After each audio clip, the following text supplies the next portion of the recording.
We're only 20 minutes away from this moment when Arsenal and Luton take over Wembley for the 1988 Littlewoods Cup final.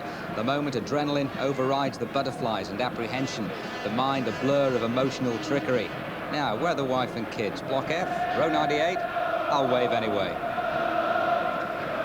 At around 4:20, it's up to the royal box. A time for silly hats, hastily knotted scarves and congratulations all round. The ultimate moment of triumph. The cup in focus, quick wipe of the hands, back of the shorts will do. It's all part of the Wembley tradition, football's greatest stage.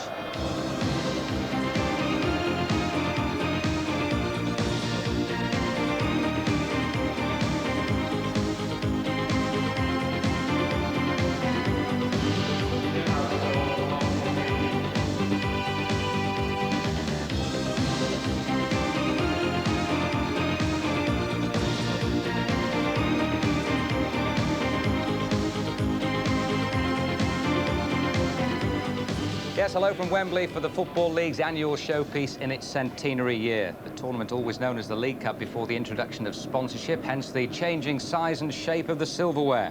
It became the Milk Cup, then last season, the Littlewoods, and won by today's favourites, Arsenal, underdogs 12 months ago.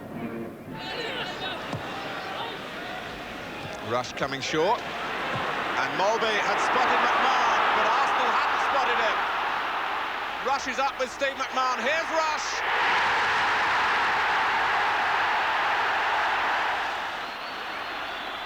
It's Davis into the wall. Might even have hit Niall Quinn. Back from Sansom. Anderson's onside. Adams. Here's Nicholas.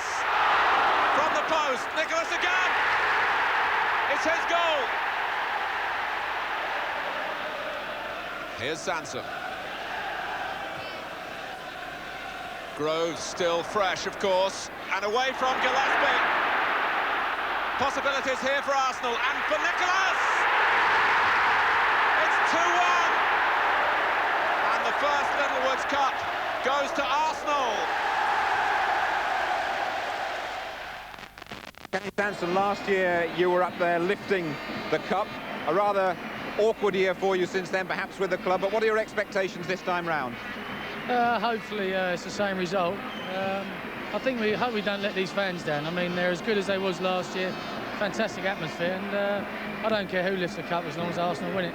It's been something of an underdogs competition, this one, isn't it? You won it last year as underdogs. Any fear that Luton might do the same to you? There's a little fear there, but quietly confident. I think we can do it again, hopefully retain it, and maybe come back again next year. You've been a bit critical, perhaps, of some of the aspects of Arsenal's build-up. Just sum up what you feel the mood of Arsenal is going into this one for us. I think I was misquoted a couple of times, you know. Obviously, I would like to have known the team. I think a few of the lads might have. But saying that, I think he's named it now, and the atmosphere is fantastic, really. Everyone's on top of each other. Lads are not playing, are still enjoying it, and it's great. Another suggestion that perhaps you could clarify, Kenny, this could be your last game for Arsenal. I don't think I'll do that. I think Glenn Hoddle played the last game in the FA Cup final. I don't think that's going to be the case for me. I mean, you've had a lot of big occasions, haven't you? You must be determined to produce the goods, as it were, on a stage like this. I'm going to play very well today. Positive thinking, Kenny Sansom, captain 12 months ago. That honour today, by the way, goes to Tony Adams. Now, what of Luton, a club with strong beliefs, but positive or blinkered is the subject of so much conjecture in football. Their friend or foe policy at Kenilworth Road, their continued advocation of artificial pitches. Indeed, they haven't won on grass since February. Nonetheless, it's always good to see one of the smaller, homelier clubs get to Wembley, and in Luton's case, for the third time this season. Here's Martin Tyler. Last season's coach, this season's Luton manager, 42-year-old Ray Harford. His philosophy based on enterprising football. It's brought a comfortable place in the league, wins often inspired by the manager's unrelated namesake, Mick Harford, whose personal success brought a first England cap. In cup competitions, Luton's progress even more pronounced until the Simod Cup final, when struggling second division Reading provided a rude awakening. Luton overwhelming favourites, beaten 4-1. The FA Cup offered another route back to Wembley, but in the semi-final it was Wimbledon and Dennis Wise who triumphed. Another Ray Harford dream had been shattered. The manager not helped by injuries to key players, Ricky Hill spent 4 months on the sidelines with a broken leg.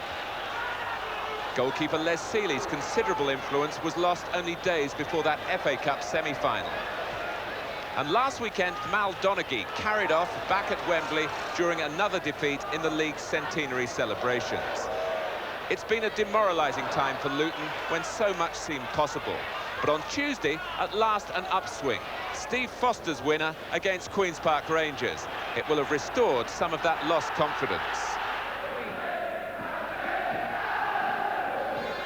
Ray Harford, probably not the build-up you would have chosen, really, and one or two specific points to put to you. First of all, your goalkeeper. Who are you going to play in there? Because you've left it right till the last minute. Andy Dibble's playing. I don't feel that Les is really 100% fit, and it's too big a game to risk a goalkeeper.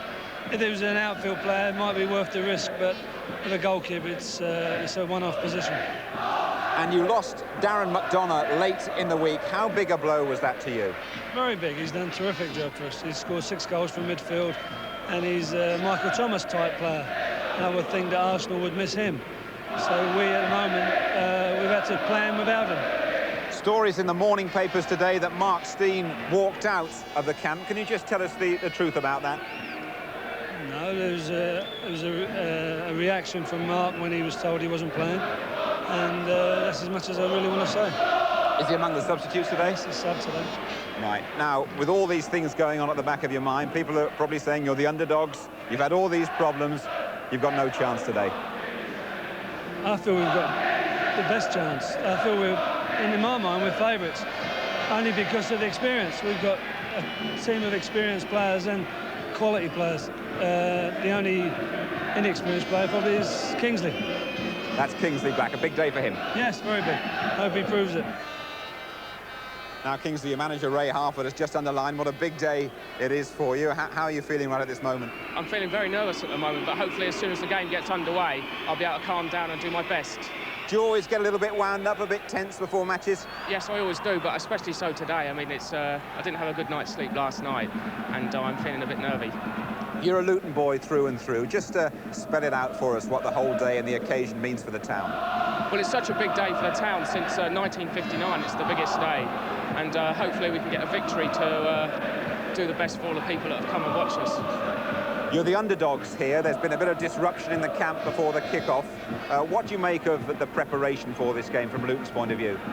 Well, we've taken it just as usual. We've had a bad spell just recently, but that's perhaps not a bad thing, and hopefully we can play well on the day and get a victory. Yes, good luck to that young man, but what an extraordinary build-up for a Wembley final. Well, 10 minutes or thereabouts before the teams reappear. We're going to take a break right now, and after that, a very short break from Wembley on this beautiful afternoon as we reflect on Liverpool's 17th League Championship clinch with a real gem of a goal by Peter Beardsley yesterday. We'll be back.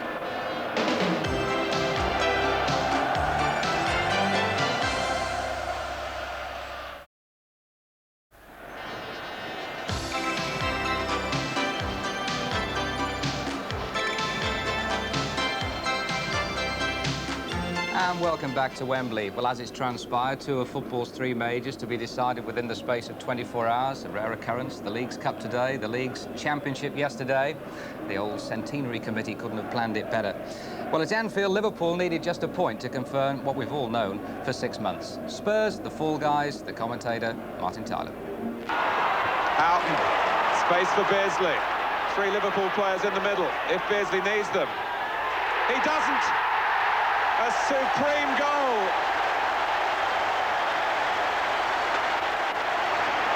It's just the way that Beardsley and Liverpool have played their football this season. He moved away to find the space in the first place, and when he checked in, the curling shot was past Mims. And there it is! Liverpool are the champions. And in the centenary year of the Football League, there can be no more appropriate winners. Today has merely confirmed what has been inevitable from so early in the season. But such is the discipline at Liverpool Football Club that only now will the players and the management accept it. And they know it's true. A 17th title, 8 more than their nearest rivals, Everton. They've tightened their own grip on history. We've won nothing yet has been their response to all the praise heaped upon them this season. Well, they have now, and in a grand manner, which has been so beneficial to football in general. And in 3 weeks' time, the Anfield Roadshow comes to Wembley for the FA Cup final. Well done to Kenny Dalglish, Liverpool's 17th League Championship. Well, let's put the focus back on the Littlewoods Cup final here today at Wembley, and our guests, Ian St John and David Pleat. David, if I could turn to you first as a former Luton manager, and this extraordinary build-up they've had for this Wembley final. What do you make of the team selection, all the problems that Ray Harford's had? Well, I think the important thing is the manager knows his players better than all of us. They've had little problems with injuries. They've had to reshape the team. I think McDonough was very influential to them in centre midfield defence in front of Foster and Donaghy. But whilst Foster and Donaghy are together, they have the backbone of the team. Whilst Harford is there attacking the balls at the far post, they've always got a chance. And I would think in general, the inclusion of Hill and Priest, though it may be far too soon, it will give them a base to play football. Ian, do you think, I mean, woefully short of match practice, about 3 of their players? Well, Dave and I were talking about this before, and that's going to be the big thing here at Wembley. You know, you're putting players in, Dave, without them having had, you know, the proper backup, as it were, to come and play at Wembley. And the fitness thing might, at the end of the day, catch up with them. But they are looking at a good little football side. You know, and I think both sides, well, I think we're going to get a good football game. You know, I think it's that sort of feel about it. Good football. Well, we'll chat again very shortly. We have to take another short break here at Wembley. Then the teams will come out. We've got more to hear from David and Ian, so don't go away.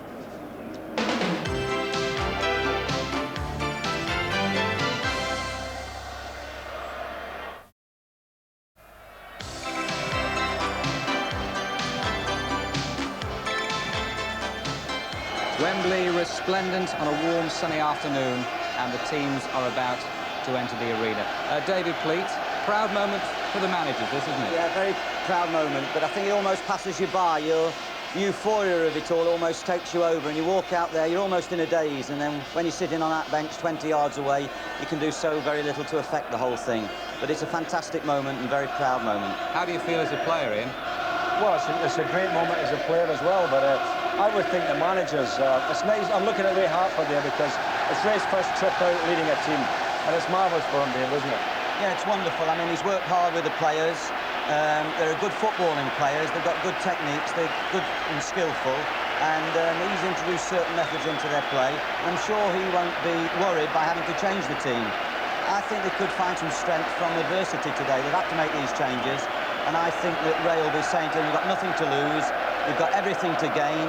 You're the underdogs. You know, go for it. No one expects it of you. Well, I'm sure there's a few managers that have led the teams out and have been the underdogs, you know, and walking out like that thinking, well, we've nothing to lose. And at the end of the day, walking off with a trophy. Yeah, and he can also point to the fact that Wembley has been a great arena for underdogs over the last few years. We've had Oxford win this particular trophy. We had Coventry win another trophy last You remember that, didn't May. we? Want to mention that, And there's been one or two underdogs win at Wembley. So, and of course, in 1969, Swindon beat Arsenal, which George Graham will remember very well, I'm sure. Of course. And I mean, with Arsenal winning it last year, I mean, you know, it's a bit greedy to win it 2 consecutive years. I think it'd be a much closer game than people think.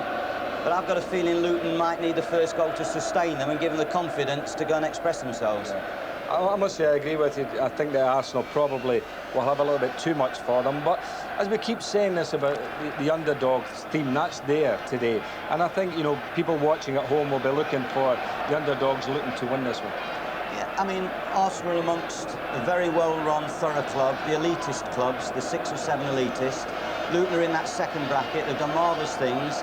They've been alienated by a lot of people because of their policies, and it would be a savage strike for the underdog if Luton can do it today. It'd be a fascinating game. I think that Arsenal will really press Luton and try and stop them trying to play the football, and whether the power can overcome the football, I'm not sure.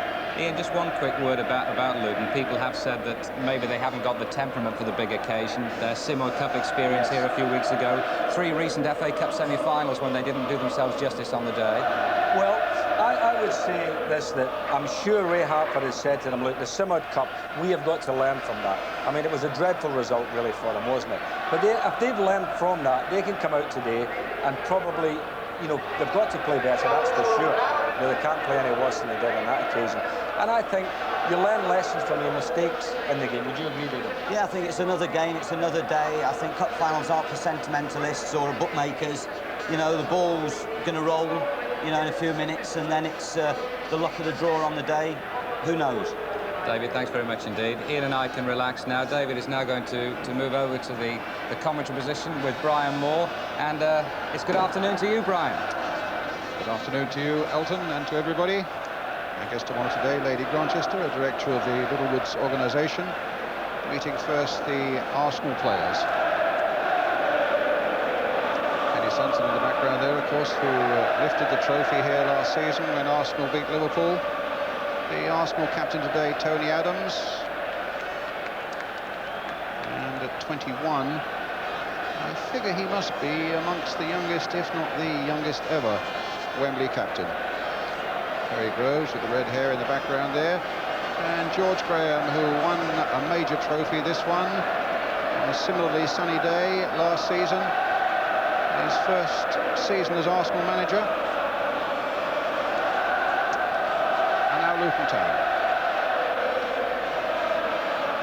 With the man who's a boon to all commentators, Steve Foster, with that very distinctive headband of his. Been here before, of course, when he was with Brighton and Hove Albion, when they were beaten in 1983 in the FA Cup final by Manchester United.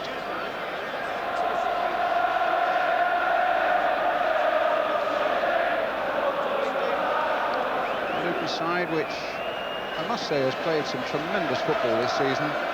You just have a feeling that they may have welcomed an occasion like this maybe 6 or 7 weeks ago when they were going really well. Their form over the last few weeks has deserted them.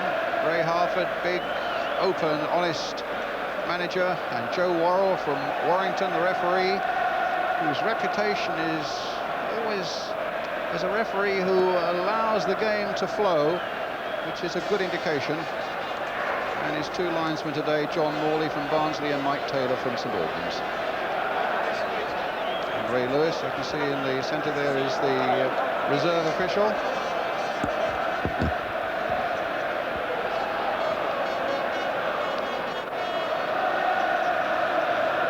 But next we shall have the national anthem. Good atmosphere here, plenty of noise, and overall a very friendly atmosphere as well for this Littlewoods Cup final between Arsenal and Luton.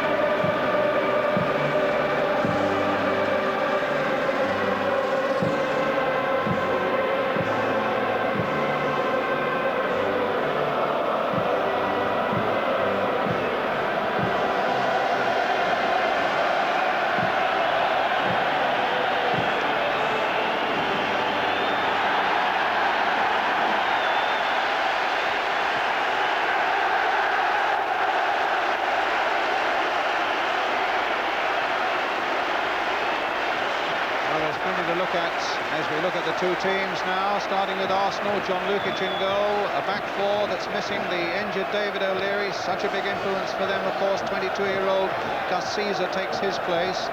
In the midfield, Paul Davis has shaken off a midweek injury. He came back early from Arsenal's midweek break in Marbella. And then up front, Alan Smith and Perry Grove share the main burden of scoring the goals that would retain the Littlewoods Cup for Arsenal. Now what about Luton? Such big decisions for manager Ray Harford in the past few days, and this is one of them. The goalkeeper, Andy Dibble, gets only his 6th game of the season. There were doubts about the fitness right up till lunchtime today of Les Seeley. The back four that's strengthened by the news that Mal Donaghy is fit, and Rob Johnson is preferred at left back to Ashley Grimes. And then in midfield, where Ray Harford has gambled on the fitness both of Ricky Hill and David Priest. They've missed so much of this season through injury. Indeed, Priest has had just 1 game since October. The gamble really forced on him when Darren McDonough was injured in training on Friday. Heartbreaking for him. And then a gamble up front as well. 19-year-old left winger Kingsley Black pitched in to provide presumably a lot of width and also a service for the head of Mick Harford. And there is young Kingsley Black, just 19 years old. And as you can see, only 10 League and Cup games in the whole of his career. So many players battle through a whole career and never get this sort of chance. He's a very level-headed young man. In fact, only decided to take up an apprenticeship at Luton after he'd finished his school career, which he did with 10 O-levels and 2 A's. Well, the toss-up between Tony Adams and Steve Foster.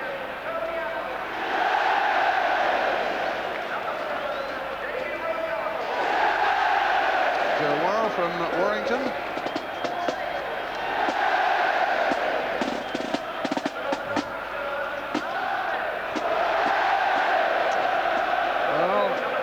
Fans were wondering all week whether the influence of Paul Davis would be here this afternoon. He came back early from that trip to Spain, but he was telling me on Friday that he'd done a lot of training then and really felt in good condition, and it was really just a formality after a chat with George Graham on Saturday that he would be in the side.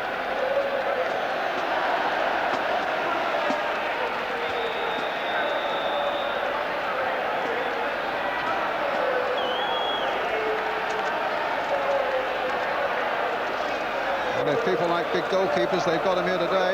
John Lukic at 6'4" and Andy Dibble at 6'2". There's Andy Dibble, suddenly pitched into the big time. Although he's a Welsh international, he played in the semi-final against Wimbledon at the FA Cup when Les Seedy was injured his shoulder. And suddenly out of what looked to be a barren season, an FA Cup semi-final, and now a final here against Arsenal in the Littlewoods Cup.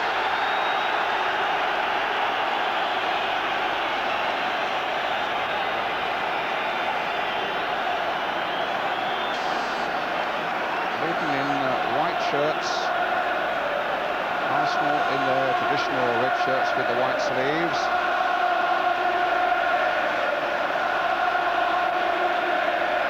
Ashley Grimes, one of the substitutes, and away we go with Luton attacking the goal to our right.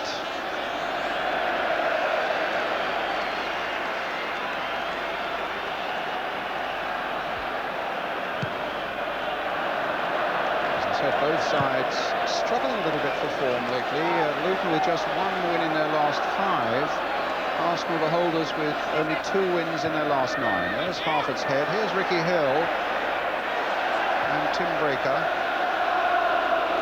Steve Foster for Luton, bunting it forward towards the head of Harford. Luton's throw. Ricky Hill will take it. He said to me on Friday, yes, it's a bit of a gamble, I know, him playing me, but I'm a gambling man.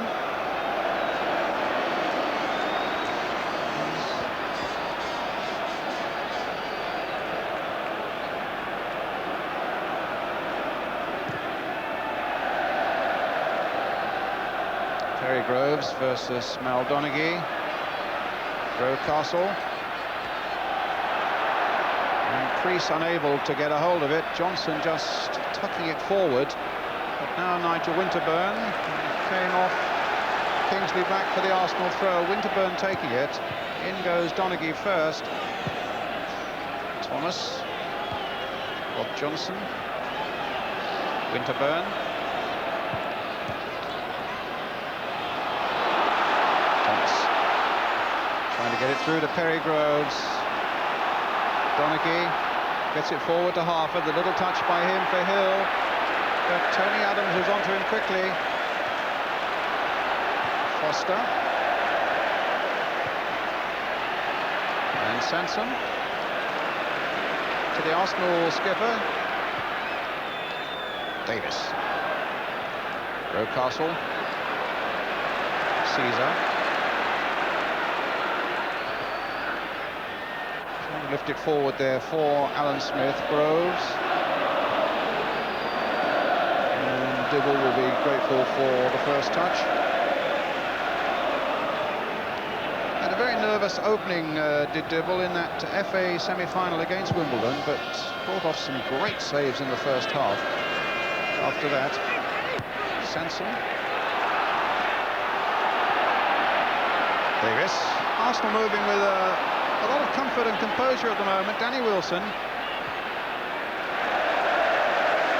And appear at the moment to have settled just a little better. David Fleet? Yes, I think the early moments are important to whoever gets the initiative, and I think Arsenal, particularly from Sansom and Winterburn's situation, will want to push on quickly and test the defensive instincts of the likes of Ricky Hill and Kingsley Black.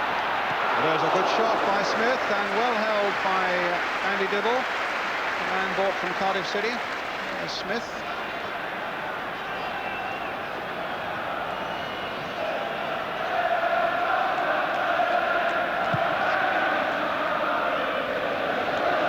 Versus Adams. It hit Adams. Foul on Paul Davis there by Danny Wilson. Arsenal's free kick.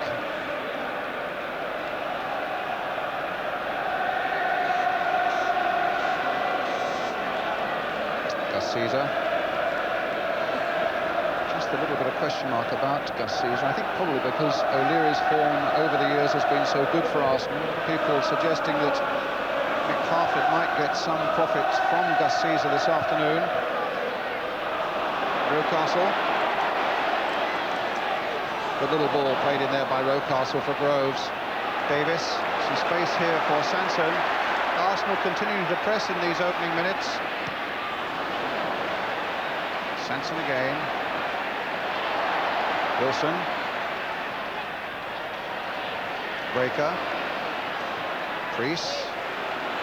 Kroenke. Some good passing here by Luton Town. Very fluent indeed, and a long ball forward for Harford to chase, but there are two Arsenal players there. Winterburn gets it back to John Lukic.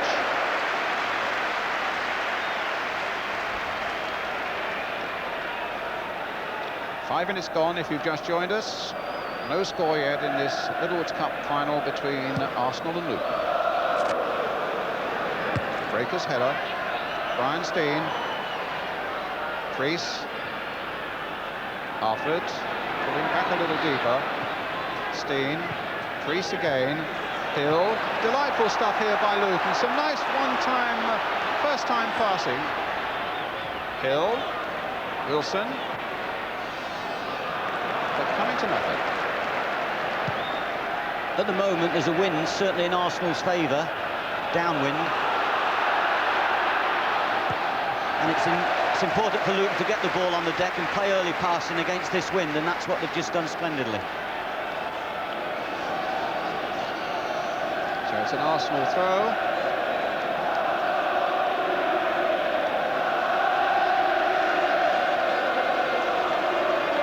Tremendous record in the Littlewoods Cup this season, Arsenal. They've scored 15 goals, conceded 1, and won all 7 outright of the games they've played. Winterburn with the throw, and Foster getting up. The whistle gone for handball. Free kick to Luton. George Graham with his hand to his mouth there. Theo Foley, voluble Irishman there, who's such a good foil for George Graham. They've been together, of course, before, both at Millwall and Queen's Park Rangers.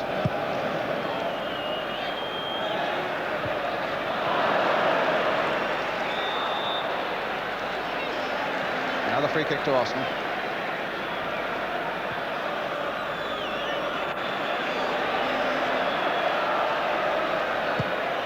Sanson almost lazily forward with that left foot. Foster versus Alan Smith.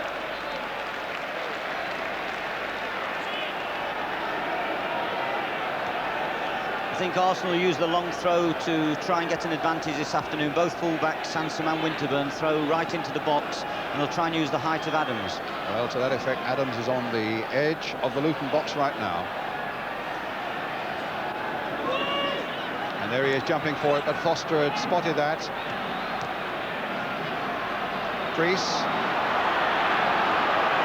And again, Arsenal through Davis and then through Rocastle. The ball now for Thomas. Dibble's gone out.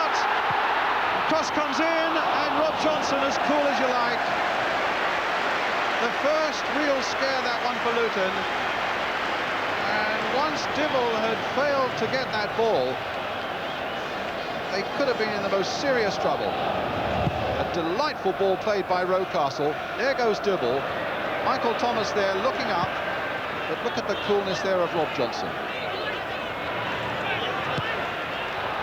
Flag up for offside.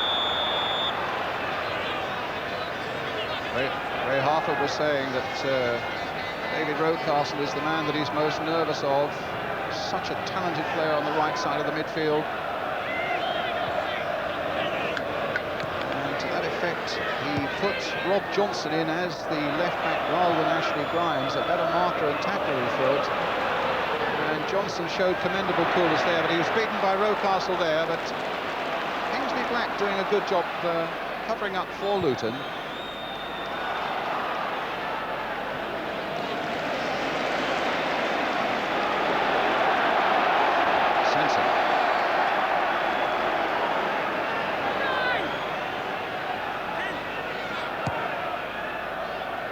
There goes Foster.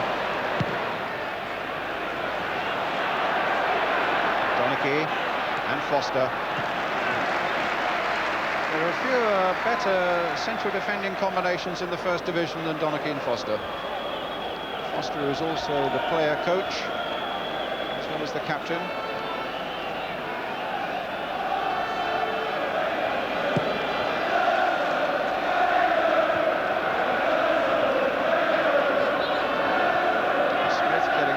Before Foster, and here's Breaker. Steen, Hill, Harford, Foster, and off Caesar, Donachie, Johnson.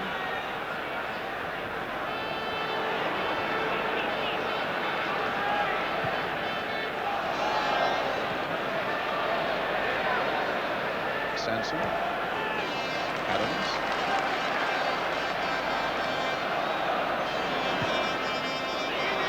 Richardson.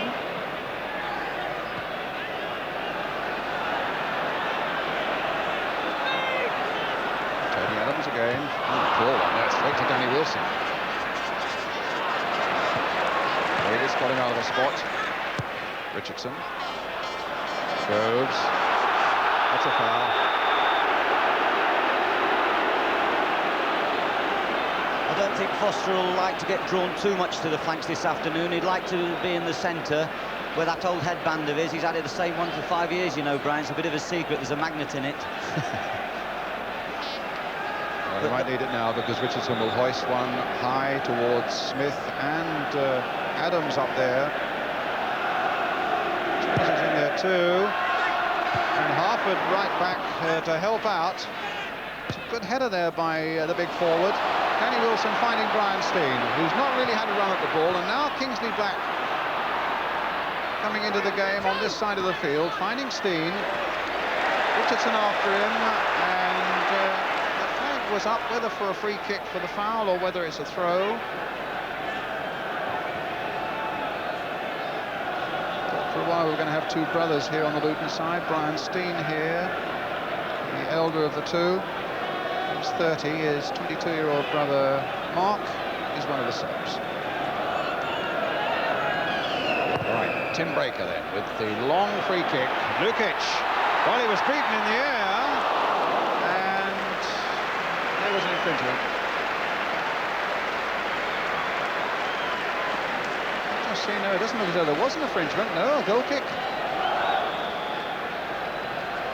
Harford, in fact, winning it cleanly in the air against Lukic, and had that looped into the goal, Luton would have been ahead. Foster versus Smith. Foster wins it in the air. Rocastle for Arsenal. Nodded on towards Kerry Groves. Foster's there again, and again. Steen, a nice little header there, and Luton suddenly have got 4 up, and Arsenal only have 3 back. Here's Ricky Hill. Played quickly for Danny Wilson. He's gone past Sanson. The cross comes into Brian Steen, looking to get something on the turn. Kingsley Black couldn't either, and Thomas gets it away, but then it hits Rocastle and falls for Harford. Priest trying to dink it in, and it comes for Rob Johnson. The best little spell, though, for Luton so far. With 13 minutes of the game gone, 0-0. And a free kick for Luton. I think Harford's header there against Lukic is important psychologically, and they'll be thrusting balls into that area because Harford is not only brave, he's a magnificent jumper, and they'll be very wary of him, particularly if he can pull away to the back post against the smaller Arsenal fullbacks. Which is what he's done just now. Thomas has gone there to watch him. Harford getting in on this one. Foster's in there too. There's a chance for Luton. Steen has scored.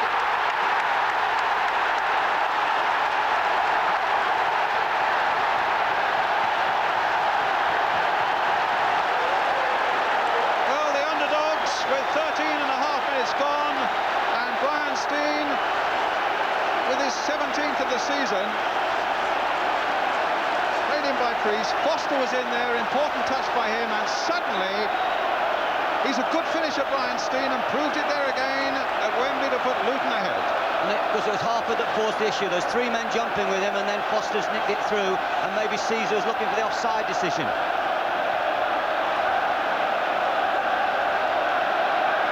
Always has been a good finisher. Yes, he sidesfoot it, he passes it into the net like the great Greavesy. Well, is Wembley going to continue its reputation as being of late a place for the underdogs? Arsenal were last season against Liverpool and they won it.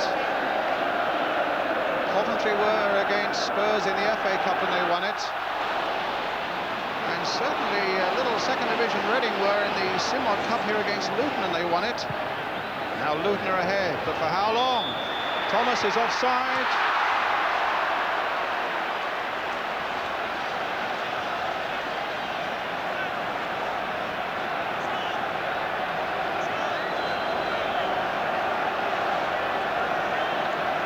Steen has certainly scored some important goals. He scored in both legs of the Littlewoods Cup semi-final against Oxford United. An absolute stunner at the Manor Ground up in Oxford. And an important first goal in the second leg as well. Harford banging in on that one against Tony Adams. Quarter of an hour gone. Luton Town leading by a goal to 0. Brian Steen the scorer.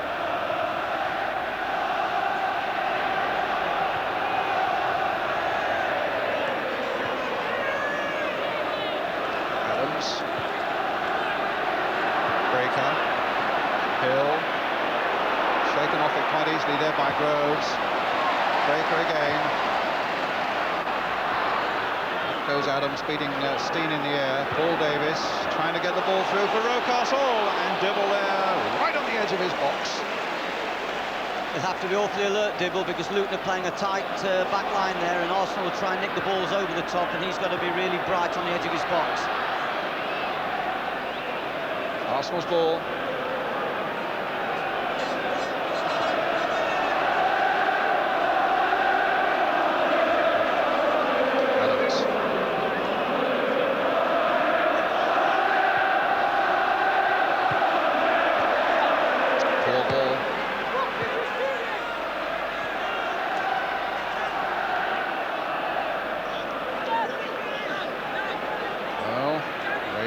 The Luton manager saw his side go ahead against Wimbledon in the semi-final of the FA Cup, but they just couldn't hang on to that lead.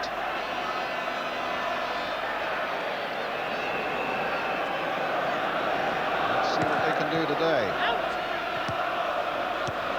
Hill.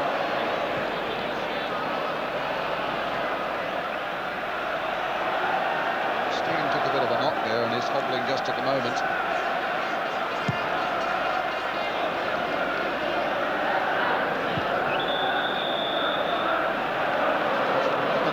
Fans have been stunned into almost a silent Wembley appearance. David Fleet. Yeah, it's interesting to see Brian Steen playing slightly more forward than normal, with his brother going out of the side, and Brian normally plays in the hole behind his brother and Harford, and because today he's playing more up front. Here come Arsenal again. Richardson with a shot charged away by Breaker. Sanson.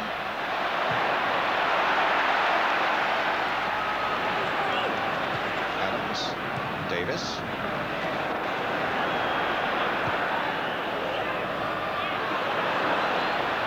Smith finding Davis. Baker going in rashly there, conceding the free kick. Let's see what Arsenal can come up with here.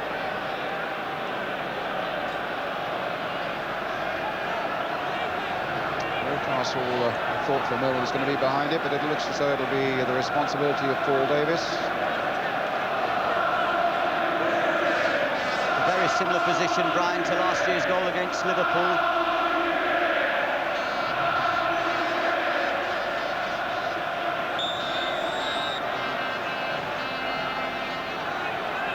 Two elbows going into that wall as well. Winterburn shot, beautifully saved by Dibble. Struck beautifully there by the fullback.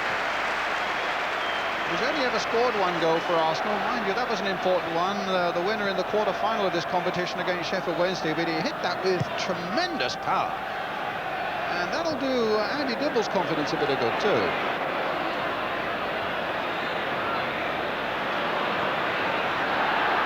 Crease. Chip there towards Steen. Touchdown by him towards Ricky Hill. He gets it back to Kingsley Black.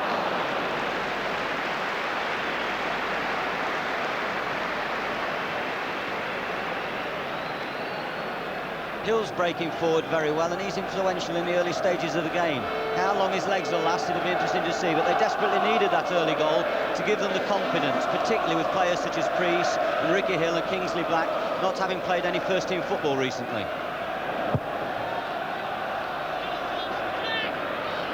Foster up again well. Hill again. One for Steen to chase, but it's Lukic's ball.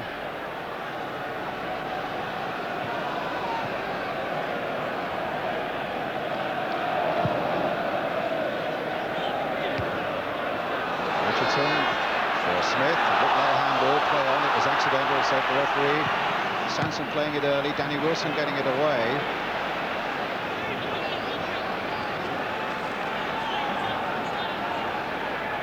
Luton leading by a goal to nil. Donaghy miscuing, doesn't happen often. Richardson trying to get in, and Donaghy making up for that slight blemish.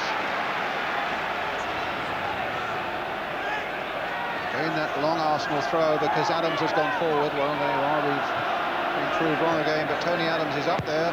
Sanson hoisting a long one towards the far post. Up goes Tony Adams, and then Rocastle.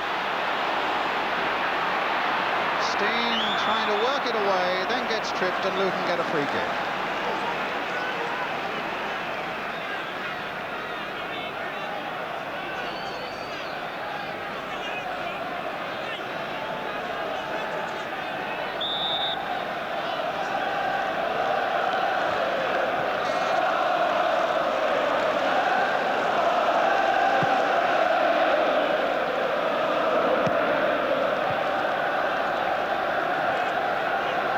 Priest and Winterburn. He just joined us, the Luton goal scorer Brian Steen, and the Luton player down at the moment. David Priest took a crack there. It was with Thomas, and he seemed to have caught it on his forehead. In the meantime, Danny Wilson for Luton Town. Off a bit of play by him, Kingsley Black. Thomas is after him. Just got it through to Brian Steen. And now for Ricky Hill. Priest is still down and has hardly moved. Now Harford. Warming Ashley Grimes up on the other side. And yes, I think Joe Worrell has got to hold things up while Dave Galley comes on to give some attention to David Priest. I'm sure that Joe Worrell would probably have allowed the physio on just a little bit quicker if he knew it was a head injury there, because there was a little bit of scrappy play going on, and it's always dangerous if someone takes a crack on the head to delay proceedings. Now there's the 30-year-old Luton substitute, Ashley Grimes. A little unlucky in a way, Ashley Grimes. I'd have thought to have missed out on this one. He played such a big part in the semi-final with a splendid free kick goal and made another one.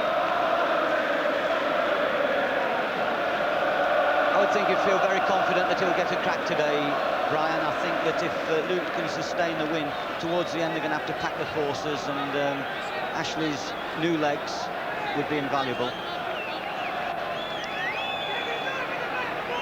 He's quite a crack on the head he's had, quite obviously.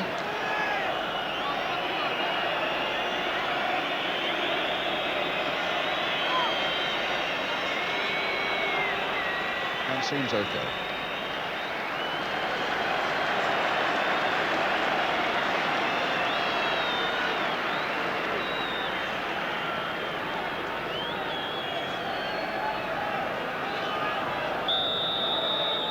In the meantime, it's a free kick for Arsenal,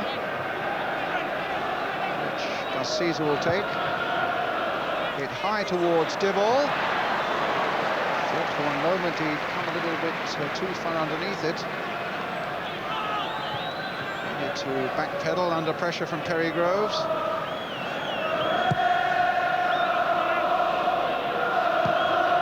Brian Steen's goal separating the sides with 23 minutes of the first half gone.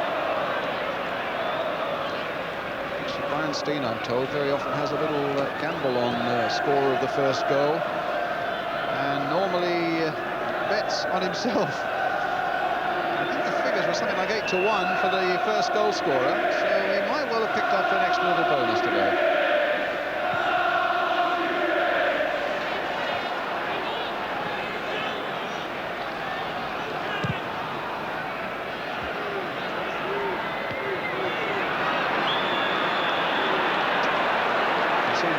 Kick there, that time Donaghy on Groves.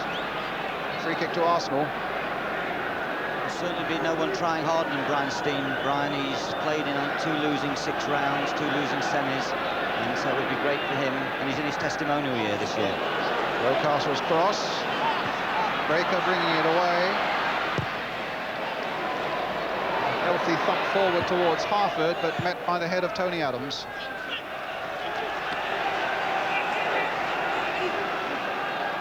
It's a very sunny afternoon, difficult for all the defenders at that end of the field, as Tony Adams was demonstrating. Breaker, throw. His form's been a bit wavery lately. I thought he had a pretty ordinary game in the semi-final against Wimbledon. He's doing all that's required in this one. Danny Wilson missing out there. Getting back, finding Donaghy.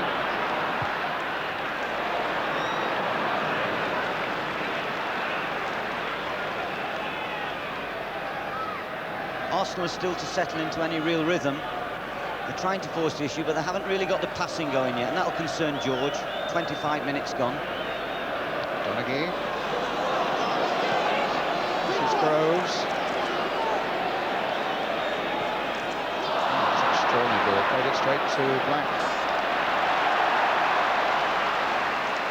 Adams.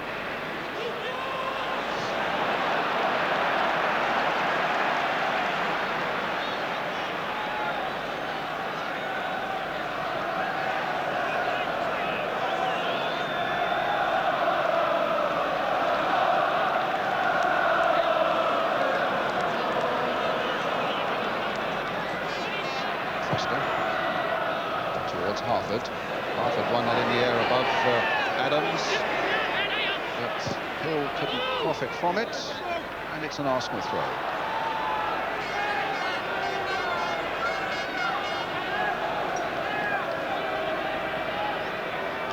Saying that Arsenal can't get a passing pattern going at the moment, neither can Luton, David, and it's falling a little bit below par just at the moment.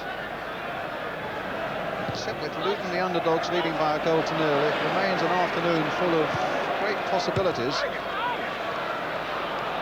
Donaghy.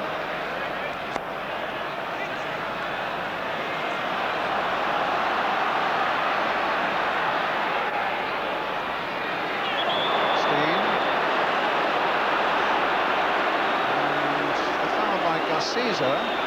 Actually, that didn't look too much of a foul to me. No, I think it was Steen's subtle slide of foot there that deceived Caesar, rather than something that was premeditated. It's a Luton free kick. the one good thing about Joe Worrell. Have a quiet word with the players, but he rarely gets his book out, and he's an excellent referee.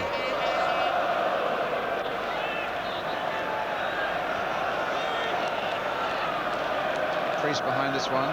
Good left foot. Harford and Foster up there. And it's big Foster that he's aimed for. But he was backing in on Adams.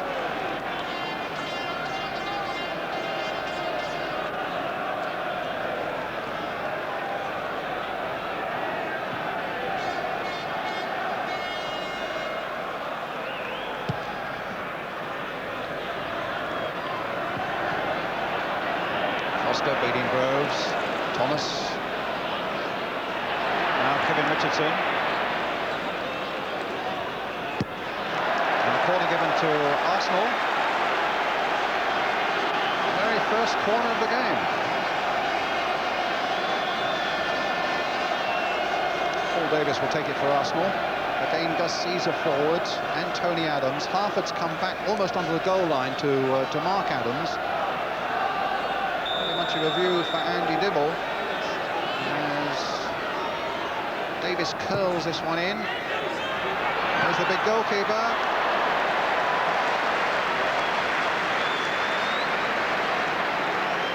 Formerly of Cardiff City.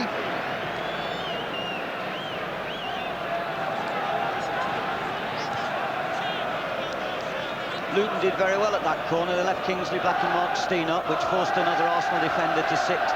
And had Dibble realised it a little bit quicker, an early ball might have put Luton way into the Arsenal half. Harford up there. Contrast in the way these sides have been able to prepare. Arsenal with that break in Spain haven't had a game for 9 days. Luton played in the Football League Centenary here last Saturday and had a 2-1 victory against Queen's Park Rangers on Tuesday night. Psychologically, that was probably very important for them because their form had been really dodgy up to that point. And here they are leading with half an hour gone by a goal to nil. Brian Steen the scorer.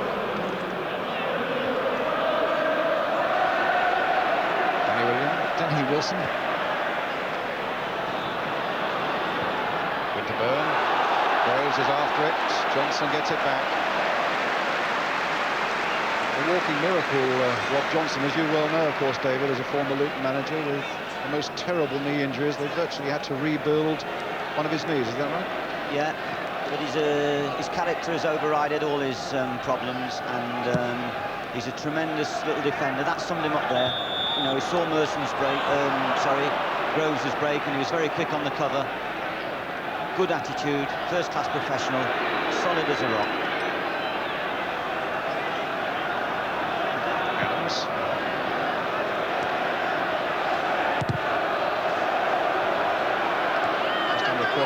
First half remaining, and Arsenal have had so much of the game territorially, but really have had so little to show for it.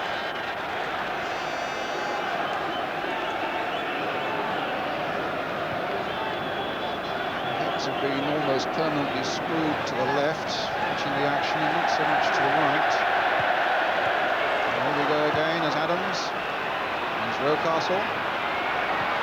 Good break by Winterburn, and Foster's there! In the nick of time, defending extremely well. A valuable interception there by the Luton Town captain after a good break and a tremendous run forward by Nigel Winterburn, but very nearly paid off for Arsenal.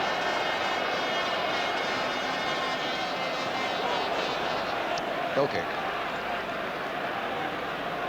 Arsenal have obviously suggested that they must break as much as possible down that left side. Priest hasn't played much football recently. Johnson is playing left back, whereas he hasn't been a left back recently. Grimes has been playing there, and young Kingsley Black's come in. So Arsenal with Winterburn and Rocastle will try and stretch them down that side. Dibble with the kick. Up goes Caesar. Richardson. Smith is after it. Foster there first.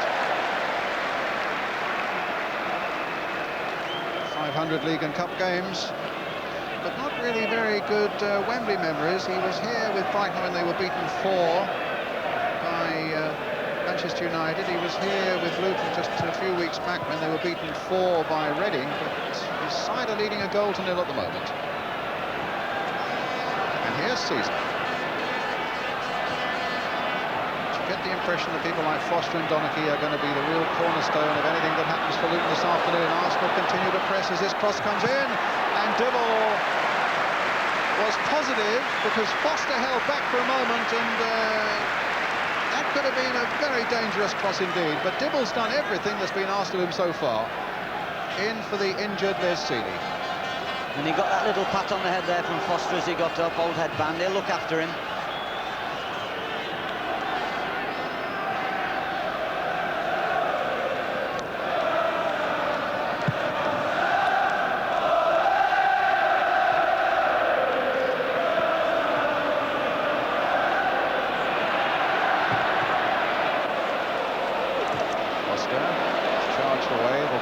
Throw. About 12 minutes to half-time.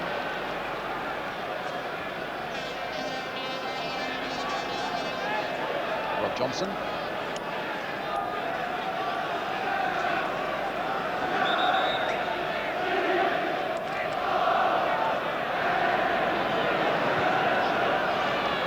Here come Arsenal again with Sanson. Davis. Breaker lost it for a moment. Will he get it back? No, but Donachie was in quickly enough. Steen hustled off the ball by Sanson unfairly. Free kick to Luton.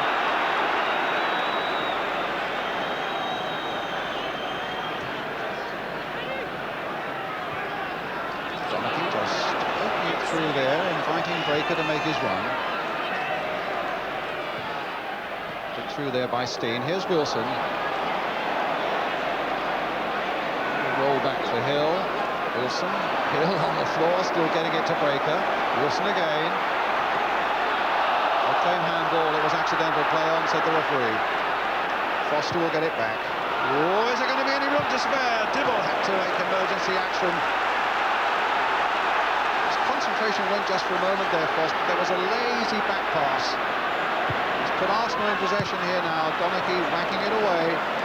There's some laziness and some carelessness in the game, Brian. And there's a lot of hustling in the midfield. I think Arsenal desperately needs some width on the left-hand side to try and get round the back.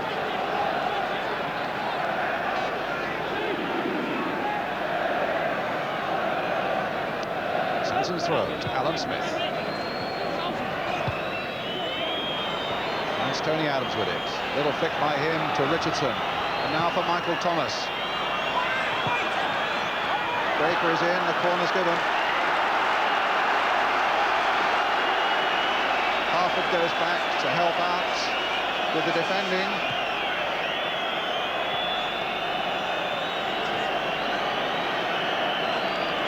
Probably on the near post at the moment. Now Harford's gone there for Luton. Richardson with the corner, floated towards the near post. Hill couldn't get up to it, and it came off Rob Johnson for another Arsenal corner. 9 minutes of the first half left. Luton leading by a goal to 0. Richardson with Arsenal's corner. Floated again there. Up goes Rob Johnson, and Foster gets it away. Helped on by Priest. Thomas again for Arsenal. And suddenly Luton have the possibility of a break here. David Priest with Black outside him. Steen through the middle. Still with Little Priest. Switching it wide here to Ricky Hill. Played in by him with a header. And up goes Lukic under pressure from Mick Harford. Richardson now for Arsenal. Smith, Kevin Richardson. Donachie for Luton. It's Davis, Sanson.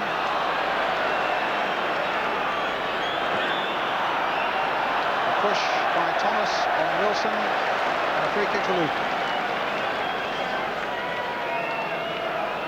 Luton outnumbered the Arsenal defenders on that previous attack, and I'm sure that if Hill could have directed the header across the goal more, Harford might have done something crucial.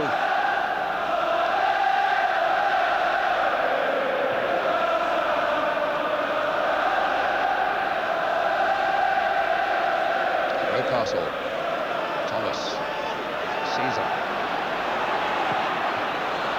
No, that won't do Arsenal's cause any good. Throw to Luton. Hill to take it. 13 seasons he's had at Luton. Breaker. Steen. Hill. Breaker. Cross is there towards McHarford. Winterburn gets it away. Luton's throw. Capped for their longest period in the Arsenal half. This first 45 minutes. Weinstein. Kingsley Black, the 19-year-old. There's a good cross coming in. It might come to Harford. Hill only just got the touch on it. Priest couldn't get a proper right foot shot in, and Richardson can bring it away now for Arsenal. Man who's already tasted Wembley success here for Everton in this 84 Cup final against Watford. Kevin Richardson.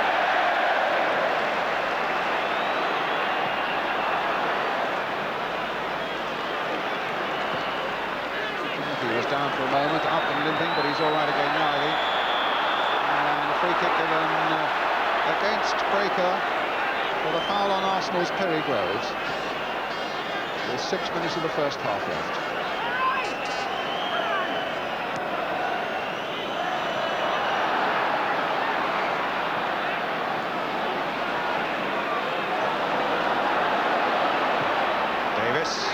Towards Smith on the far side, Dibble.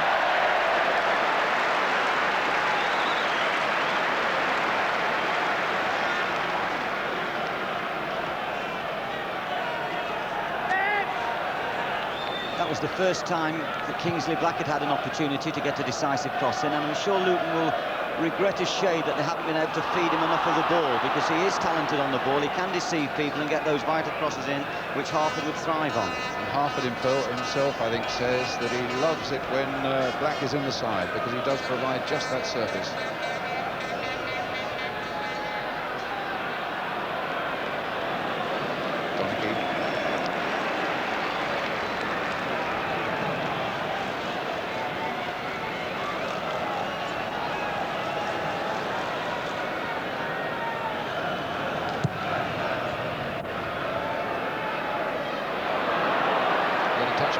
There for Harford. Maybe inside towards Priest, but it will give Arsenal a chance of building up again. One ball by Thomas, going easily through to Dibble. I think George Graham will be pleased to get to half-time to settle Arsenal down, maybe make one or two little tactical changes. But at the moment, they certainly haven't found any keys to unlock the Luton defence, and there's been no subtle passing in the last third of the field. Goes Rob Johnson, beats Rocastle in the air. Throw given Arsenal's way.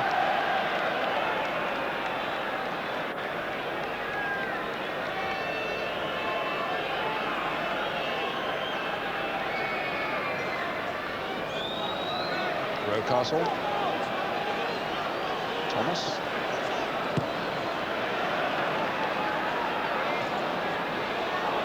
Tony Adams, brought down by Priest, free kick. Arsenal wanting to get on with it, it was taken so quickly. Groves, and the feet of Thomas a little high there on Rob Johnson. He says he prefers playing right back to left back, but he's done a pretty good solid job down that flank against Rocastle, just what his manager Ray Harford ordered.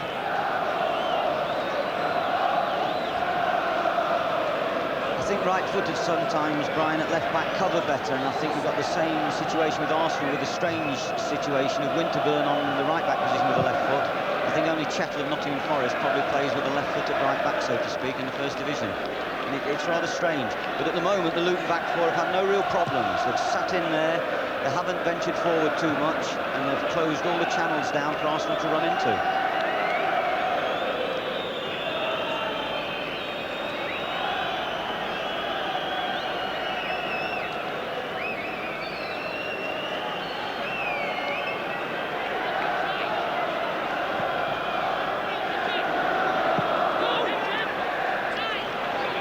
Beating Richardson. Breaker trying to get Harford away. A nice little piece of play by him. And Steen was fouled by Adams. It'll be a free kick to Luton.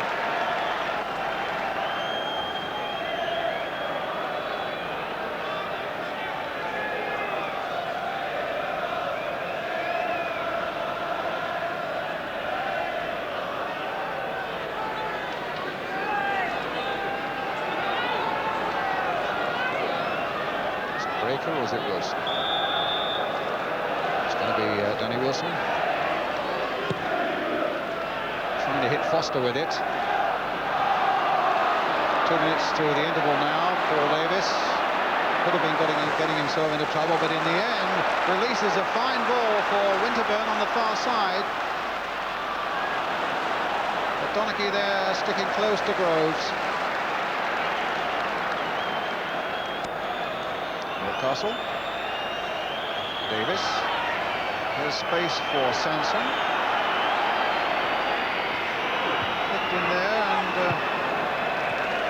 goes behind for the goal kick from the head of Paul Davis.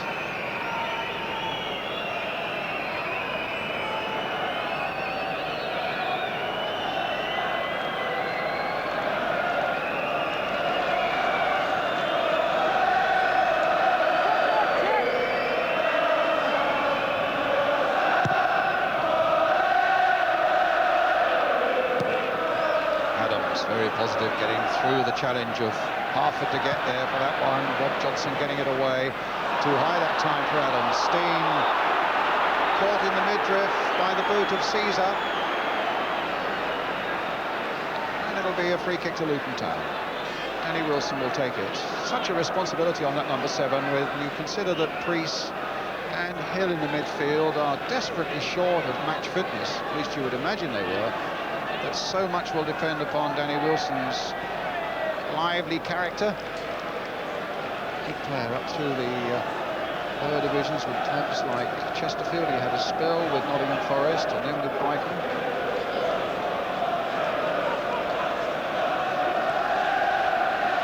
Steen. Harford. Okay.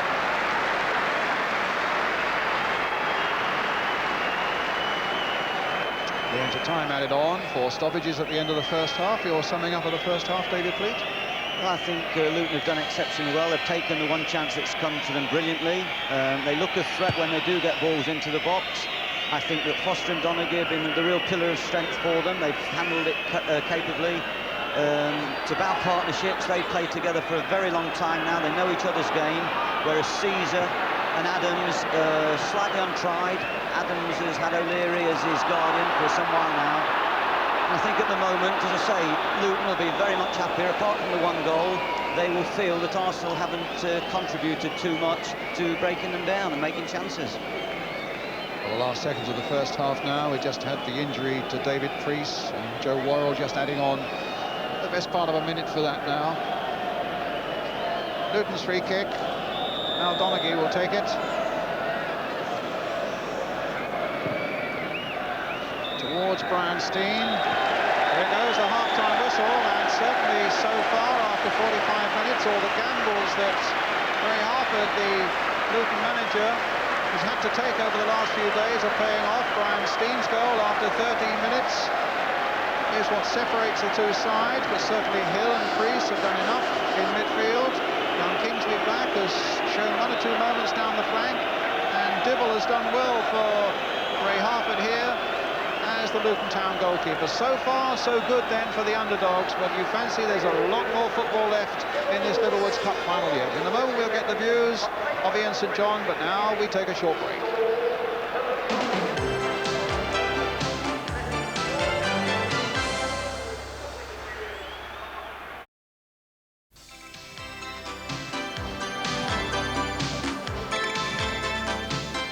Welcome back. The Littlewoods Cup living up to its reputation so far, the tournament of the underdogs, and Luton are proving so far, Ian, that they have got a big temperament. Well, that was the theme before the game, wasn't it, about the underdogs, and I think they're playing well.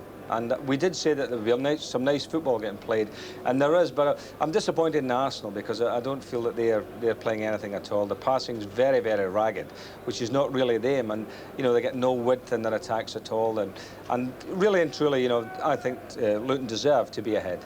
At the back, do you feel that Arsenal are worried about the presence of Mick Harford? Well, Big Mick is always, that's always going to be the thing, isn't it? Anything thrown in the middle. And I mean, from early on in the game, the first ball thrown in there, and up he went, goalkeeper came out, and there was Big Mick in there. Now, there was no foul there, that was a good header, nice clean header, and just went over the top. And that was a threat to them then. You know, the Arsenal must have thought, hey, you know, this big fella. And you see Caesar playing alongside Adams. That combination doesn't seem to me to be too secure. Do you feel at the other end that Andy Dibble is showing the right sort of authority? Well, I'm delighted for him because, you know, he's come into this game today. He made a couple of very good early saves, didn't he? Made a couple of very good early saves. And, you know, he hasn't done anything wrong. Hasn't done anything wrong at all, so I'm delighted for him. David Pleat made the point before the match that he felt an early goal for Luton would actually make it, a better game and give them a better chance of settling. Well, that's right, and the thing about the goal, I felt, when I saw it from up here in the gantry, I thought, oh, he's offside. Then maybe we can see it again here, Elton, I don't know. When the ball was played in, up the goal, I think that was Big Hartford in there. Big Fozzie got a little knock on, and he's onside, you can see there. Brian Stein coming at the picture, top left, and he come in from an onside position when Foster played it, and that was lovely, just a little side footer in the corner. I think Greavesy might have been proud of the finish. Well, that's right. I mean, we always relate to Jimmy when we see goals taken like that, because, I mean, he used to always do that, just slot them in. This is the opposite angle, of course. That's the opposite angle, and Big Fozzie, lovely little delicate touch. Big Foster's got a nice touch for the centre half, you know. I mean, a lot of people think I'm just a big straightforward up and down centre half, but I've known him since he was a boy, and he can play football all right. He's got a nice touch. Now, one of your duties this afternoon is to select the man of the match. Who's ahead at the halfway? Well, it's always difficult. But I would say that the defenders of Luton are playing well. The four across the back are playing very well, and the goalkeeper, you know, and I would say Donachie, Foster, you know, any of those four at the moment across the back could do the business. Foster actually got one tremendous interception in the game. That was the goalkeeper coming out actually and getting that one just ahead of Big Foster. That wasn't actually what I was talking about, but nice to see, as I say, Dibble being very positive. And yes, that was our deliberate mistake of the day, but it was just to show Ian that he's involved at both ends of the pitch, isn't he? So his contribution overall to Luton's cause this afternoon is... Big Fozzie, yes, certainly, and you know, he's an inspiration. He's a, you know, a skipper that leads by example. And I think Arsenal feel that they can knock balls through and catch them with pace. Up to the moment, they haven't done that. They'll have to be a little bit more positive, Arsenal, in the second half. All right, well, we'll see if Luton have got the legs to survive. All these players who've had so little match practice in recent weeks, we'll find that out in the second half. But for now, we're going to take a short break.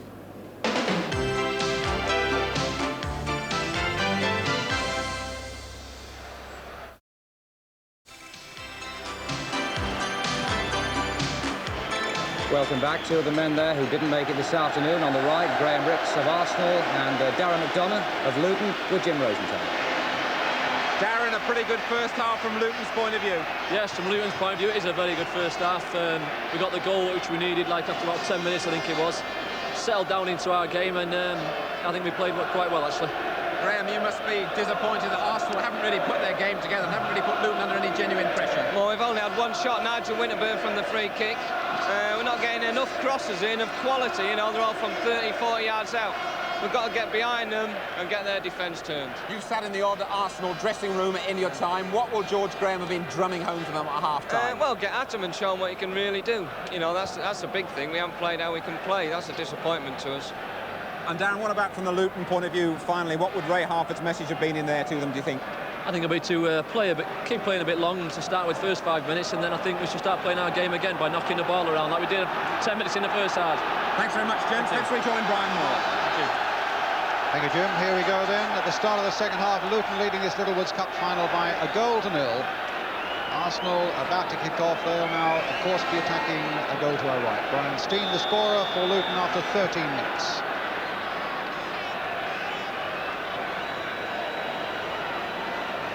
George Graham was saying in the week that the one thing that really bothered him was the inconsistent form that Arsenal have been showing lately. They've been good one day and poor the next. Reminding you that they've won only 2 of their last 9. You certainly it was one of their poorer days in the first half in terms of what they were able to achieve when really they'd had so much of the ball. This is Kingsley back. Certainly has shown no qualms about being put into a Wembley occasion at the age of 19. Wins a free kick. And you poor though Arsenal have been, you get the impression that they have one of those Liverpool qualities about them that you never write them off. There are qualities about them, as indeed David Fleet is well aware as manager of Spurs last season when they were behind for so long in those semi-final matches in this Littlewoods Cup and eventually came out and won it.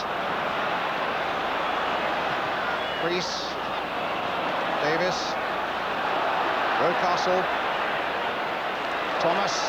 Now he's a man who could make a difference if he'd make a few more forward runs. You agree with that Arsenal quality though, David? Yeah, they've got great resilience. I think all big sides have. I mean, they're very strong physically. They'll keep going for 90 minutes in this game. They'll keep throwing balls into the box, and eventually they have to believe, they stay optimistic that they'll get a break.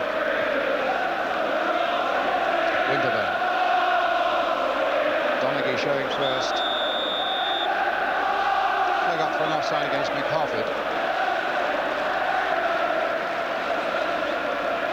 Adams. Somebody from midfield to come a little closer, so he swings it wide towards Richardson on the far side. He's beaten away by Ricky Hill. Here's Brian Steen. Wilson. Hill on the far side. Kept in nicely. Played it for Steen. Harford's waiting in the middle. He'll wait in vain because Michael Thomas is there for Arsenal. And again. Donaghy up, well above Rocastle. Hill once more. Richardson's forward and Foster's back.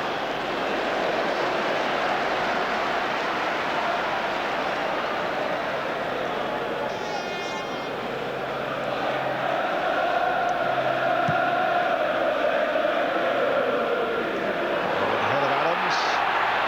But he recovered quickly. Needed to with Mick Harford around. I think the pure physical presence of Harford has unsettled Adams and Caesar a little bit this afternoon. Sanson. Foster away.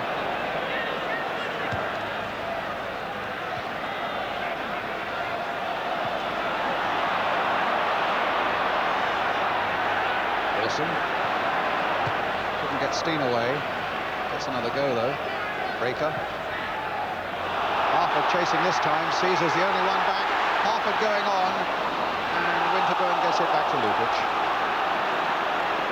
The only significant change I can see at the moment in the Arsenal setup is that Richardson looks to be playing a little bit wider, Brian.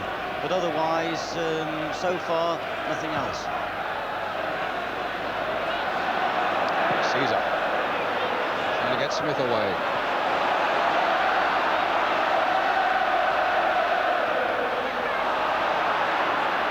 Went through that challenge well enough.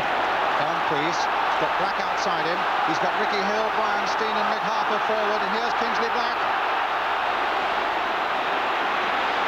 Next to go on the outside. Whips his cross in! And Harford was in there.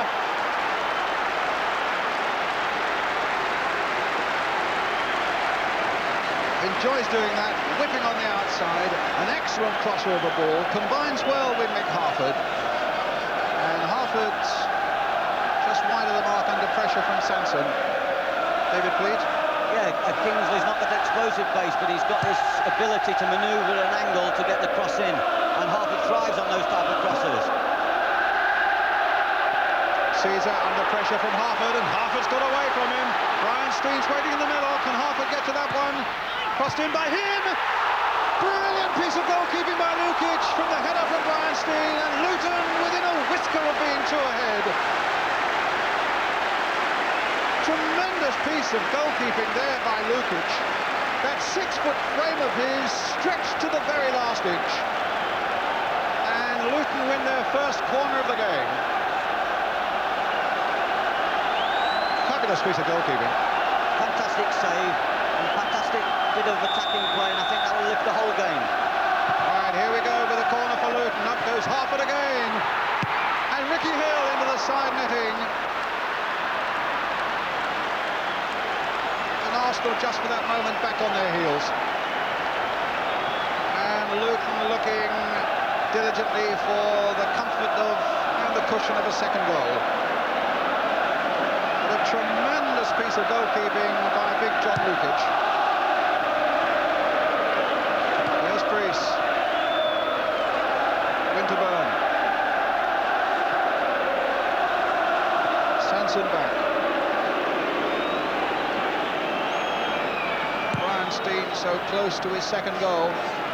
Luton still leading by a goal to nil. Foster versus Smith. It's certainly worth looking at again because it was a lovely little piece of play there in the first place by Black. A good header there, and in fact flicked it onto the post from Lukic. Richardson. Now, what sort of reply do we get from Arsenal? Foul by Breaker on Groves, free kick to Arsenal. Chance for them to lift one high and test the abilities once again of Donaghy and Foster.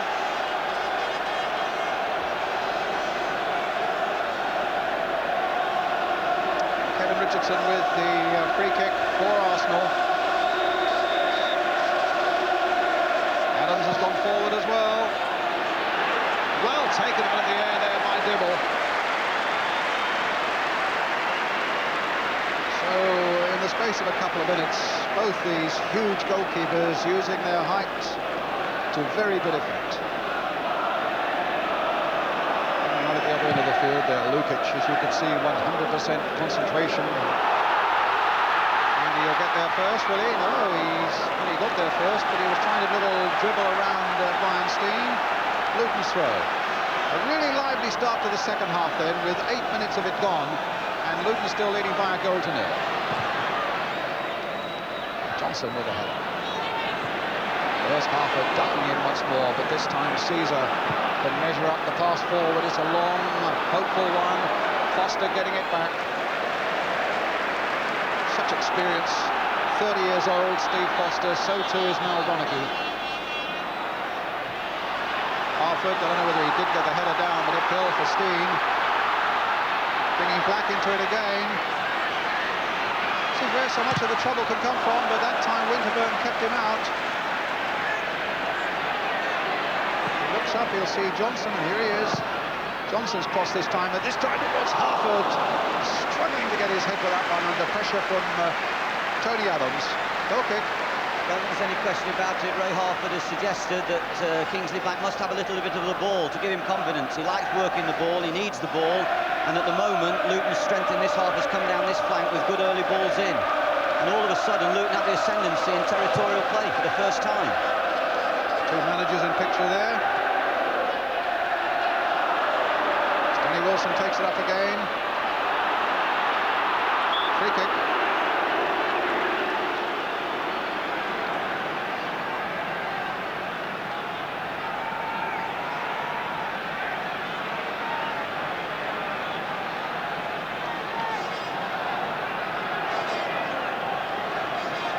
Gone forward for this. Third pass now for Danny Wilson, bringing Breaker into it on the far side. Cross to Ricky Hill. Crowded out, so Breaker will have to try again. A deep across this time. Tony Adams meeting that one for Arsenal. There's Priest, and here's Winterburn. Foster wanting to stop him get forward, but Winterburn stopped in the end by Breaker.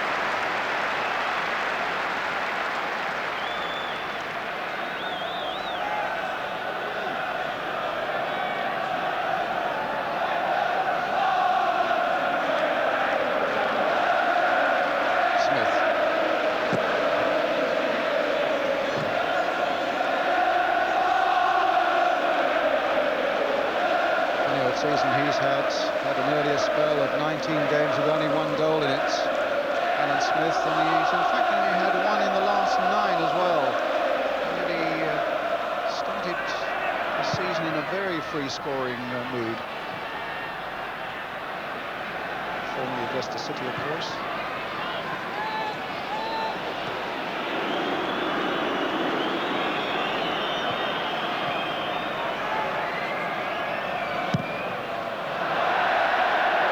Poor kick there by Lukic.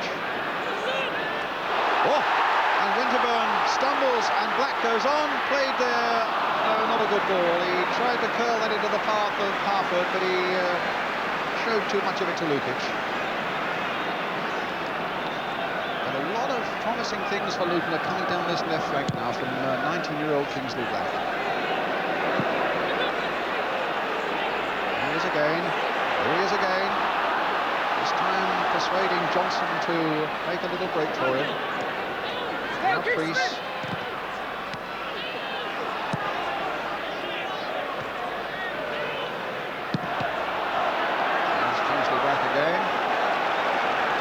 He was a Luton fan, used to stand on the terraces at Kenilworth Road, modelled himself, he says, on David Moss. He was a good winger there for Luton, and his heroes were Brian Steen and Ricky Hill, and here he is playing at Wembley with them.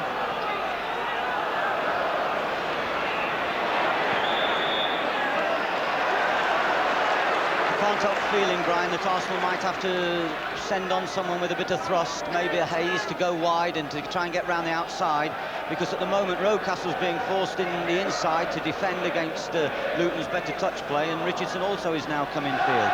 So they haven't really got the width to supply Groves or Smith.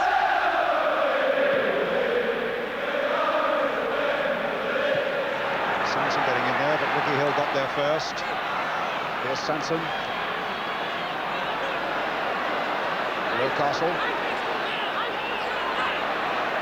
Harford took a knock there a moment ago. And here's Davis now for Arsenal. Stopped by Donachie.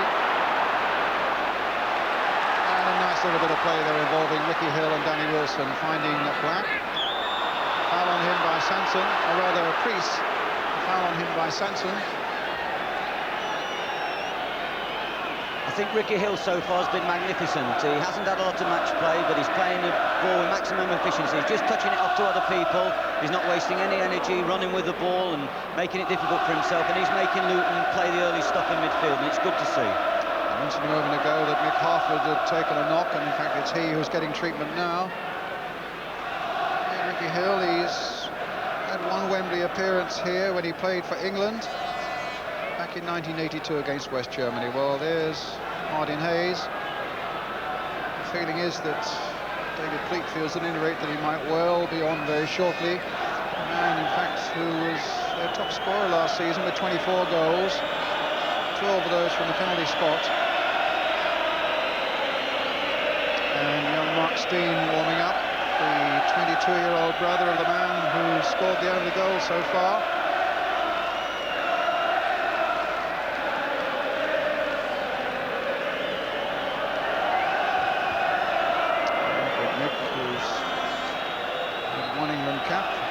Sub against Israel, and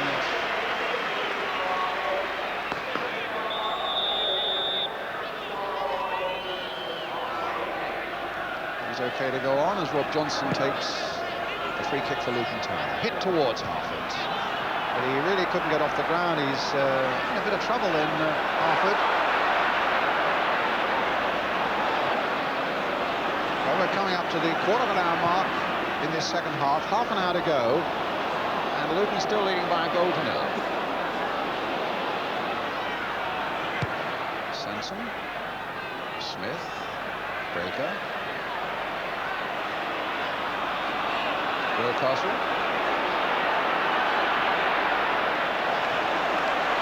Richardson, goes Smith. Priest who got it away. Rocastle, a nice turn. Priest trying to get in there. There was a foul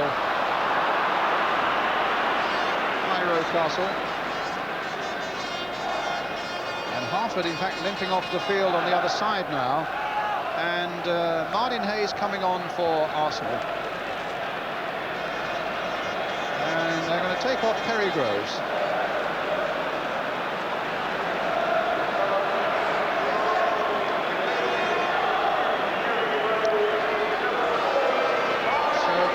see how they're going to work that out now. Hayes will come over onto his left side. I'm just wondering what Kevin Richardson's part's going to be now.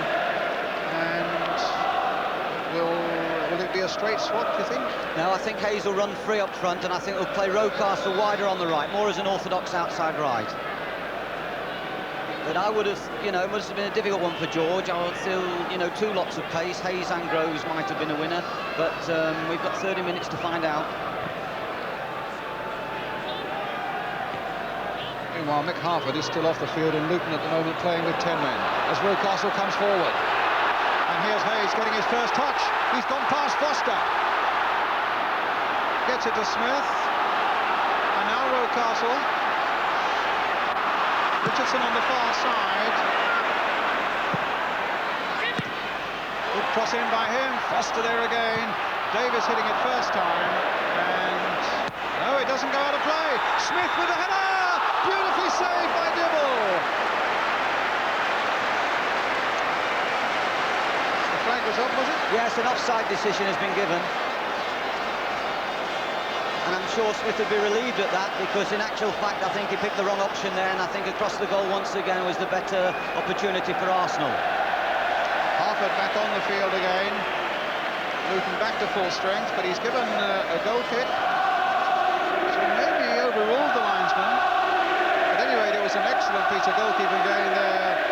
Good reactions there by Andy Dibble. And Luton still cling to this one-goal lead. Adams. Smith. Davis, offside this time against Hayes.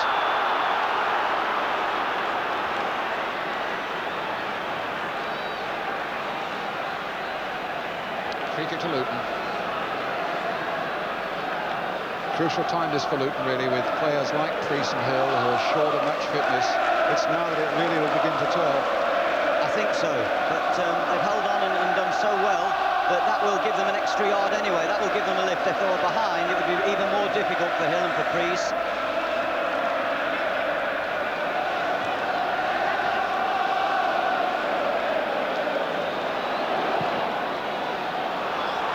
Foster after this one. Turns it for Breaker. We hear from the other side that Mick Harford turned an ankle, but the physio, Dave Gallier, said, I think you can go on, and Mick is more than happy to do that. I think Mark Steen could well be brought into the fray, Brian. Away by Kingsley back.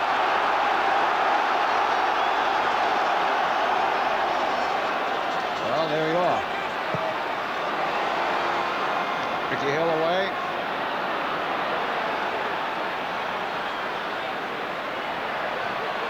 Sanson playing it in. Oh, I think Tony Adams realised that the ball was there, and it was clear for him for just a moment. Winterburn playing it wide. Good spell this for Arsenal. Richardson trying to get it crossed. The flag is up and the ball is out of play. And you're quite right, David. Mark Steen is coming on, and Mick Harford is coming off. Although the physio may have felt that it was right for Mick Harford to go on, Mick obviously felt otherwise. And little Mark Steen comes on, 22 years old. He was really upset when he was left out of the side yesterday. There was newspaper talk this morning that he walked out on the camp and went back to his parents' home last night.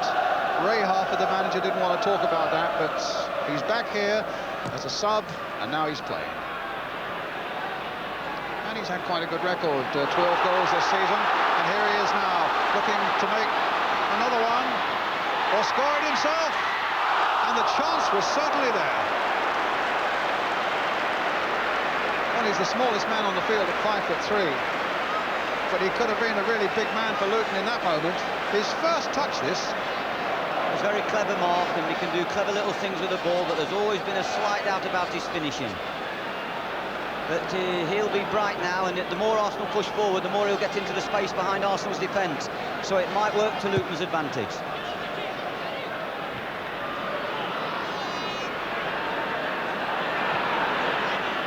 Two brothers then, Mark and Brian Steen up front for Luton Town as Kevin Richardson. Foster away. Luton still leading by 1-0, 25 minutes left.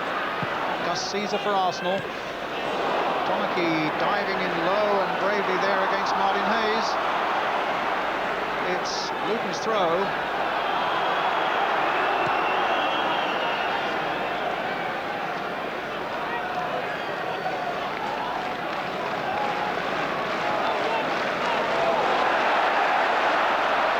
Hayes. Rocastle. Trying all the tricks to get a yard on Black and succeeds in finding Hayes. Might go anywhere, but Foster, eye on the ball, hits it away. Steen versus Caesar. Winkled away there by Black, and a very good ball by him, but Adams is there. Very nearly falling into the path of Mark Steen. A splendid ball by young Kingsley Black, though, full of possibilities. I think we're going to have a terrific last 20 minutes or so now, because Arsenal always have got the chance of getting caught on the break, and I feel that the Arsenal players now are really making the fitness tell, and they're really beginning to play like the Arsenal power that they can. Yes, to be fair, it's not been a classic as yet, but if you just come in from your Sunday afternoon walk, or the park, or the garden, or whatever, I think it might well be worth sticking with this one now, with halfway through the second half, Luton leading by a goal to nil. But Arsenal powering forward again. Rocastle.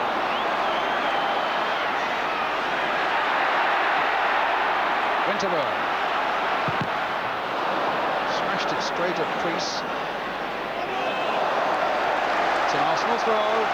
Pressure remains on Luton, clinging to this one-goal lead. Winterburn with a long throw. Adams has stayed back this time, but Smith is in there. Caesar with the shot, about 30 yards wide. And Mick Harford already getting the treatment. Just I assume that's the ankle of Mick Harford. Indeed it is. Still got a few games to play this season, Luton.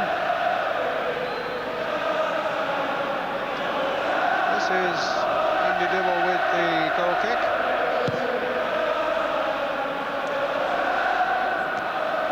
Caesar up well. Breaker.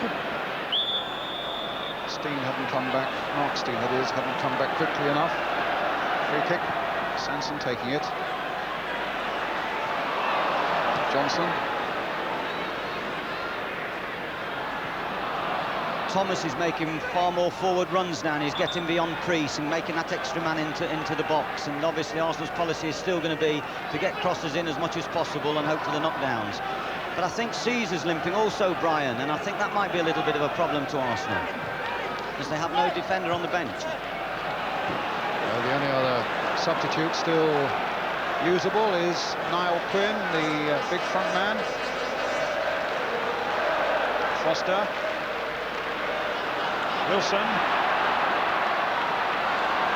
Brian Steen. And Black couldn't quite keep it under control as the ball comes through to Martin Hayes again for Arsenal. Donaghy's after him. Hayes has shaken him off. Here's Thomas. And the flag is up. The ball had gone out of play before Alan Smith had headed it back.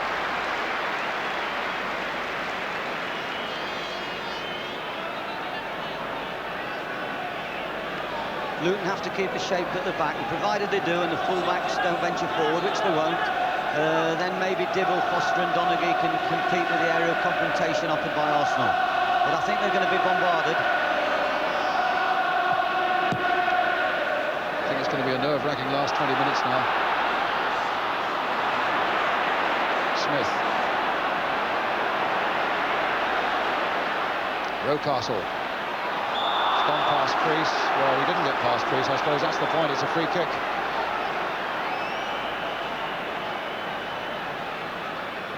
Well, the ball got past, but not the player. Niall Quinn warming up. Maybe just as a precaution in case there is a problem with Rocastle. I suppose if it stays this way much longer, he might be tempted tempted to throw a 6'4" striker in to add a little bit more power up front, David? Yes, but it would only lead to more frenetic play and more crosses into the box, and you know they're unable to prize Luton out of position, and that's what they need to do at the moment. And I feel they would be better off getting extra width on the outside. Rocastle was more influential, certainly. I think wider, and he's beginning to play a little bit now. There he is, recovered from that knock. Free kick to Arsenal. 35 yards out. Paul Davis behind it. Chip by him. Foster with the header. Might go anywhere. Oh, Hayes has made it 1-1. That becomes an inspired substitution. And the goal that Arsenal had threatened for much of this second half has finally arrived.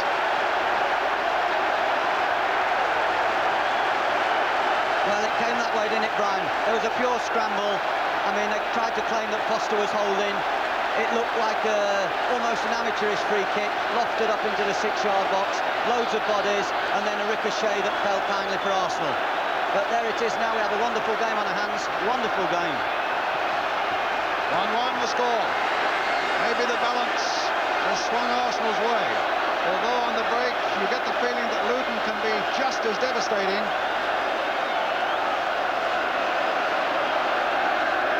Johnson with the throw for Luton.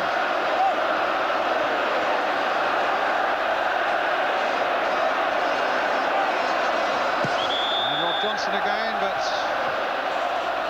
a foul and a free kick to Arsenal.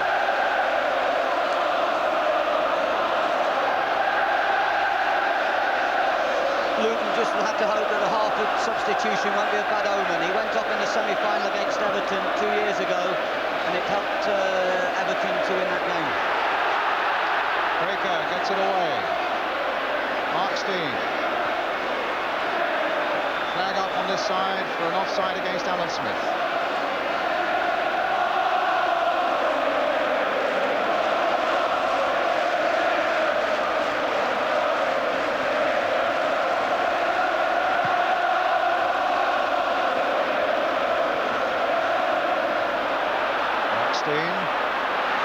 With some support from Black. He's gone round him and gets a corner off Tony Adams.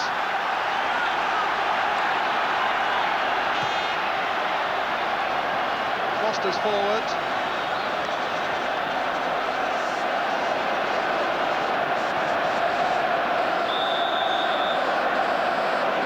Back with the corner for Luton, high towards Steen. This is Priest. Swept wide again. What a good ball, picking out Black. Trying to get round Richardson. There's his cross. It's a good one towards Steen again. Foster's in there too. And Arsenal belted away with Kenny Sansom. But Johnson now feeds Black again. There's that cross coming in once more. Lukic is there under pressure from Brian Steen, and a free kick to Arsenal. 1-1. 16 minutes of normal time left. It's lovely to see how young Black's taken the pressure of this game. He's a very mature boy. I always thought he was an introvert, and I doubted whether he would have enough authority to make a player. But John Moore was a tremendous influence on him and persisted, and in the end he persuaded us to sign him. Thomas, and now Smith, a great chance now. He's put it into the back of the net, and Arsenal are in the lead.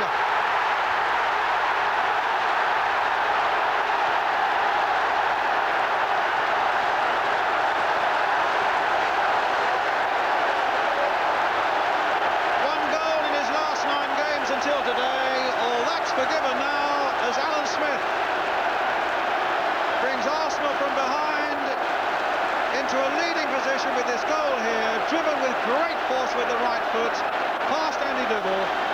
It was excellently taken, but there must have been a question mark there from that angle. It looked as though he'd gone far too wide, the first touch. Maybe not, but Luton just had to overcover there, and they're succumbing to the pressure. The fitness, I think, is telling. Well, we said he thought it might be a crucial area now for Luton, with 2 or 3 of their players lacking match fitness, and Wembley is always the place that finds that out.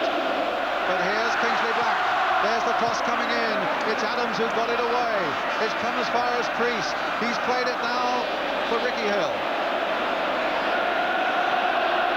Breaker.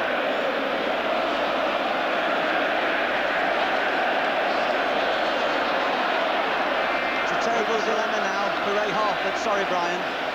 With minutes remaining, going 2-1 down, having used his forward sub, Mark Steen, and knowing that they played so well and gone behind to a little spell, and fitness fading. There's very little Ray Harford can do. I think he's done magnificent to select this team. Well, certainly so many would say a lot of it was forced on him by the injury to Darren McDonough, but a lot would applaud the inclusion of a young, genuine, orthodox winger in Kingsley Black.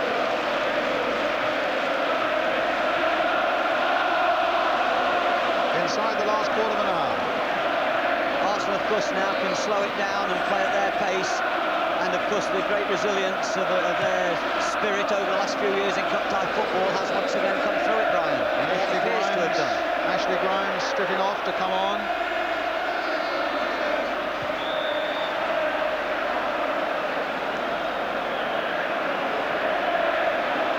Getting his orders from Ray Harford.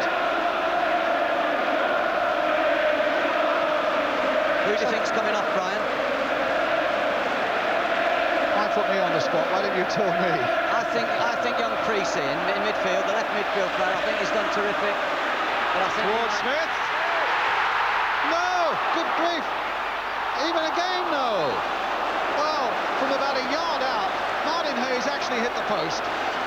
After Dibble again had saved well, and Arsenal so close to going 3-1 into the lead. Good reaction save there, came off the post, and Martin Hayes hitting the post from a yard's range, and the ball eventually going behind for the corner. You're quite right, David Priest has gone off, and Ashley Grimes comes on. That was a marvellous save by Dibble. Adams, and a little flick on, another brilliant save by Dibble. Again from Martin Hayes, from no more than a yard's range. Tremendous reactions, and Arsenal absolutely rampant at the moment. 2-1 up, and looking now to make this Littlewoods Cup final absolutely safe. For the first time in the game, Foster's so busy organising that he's losing his men in the box. Well, Davis with the corner. Foster lost his man there as well. Smith trying to get it on the turn. Rocastle. Rocastle! Just wide, goal kick.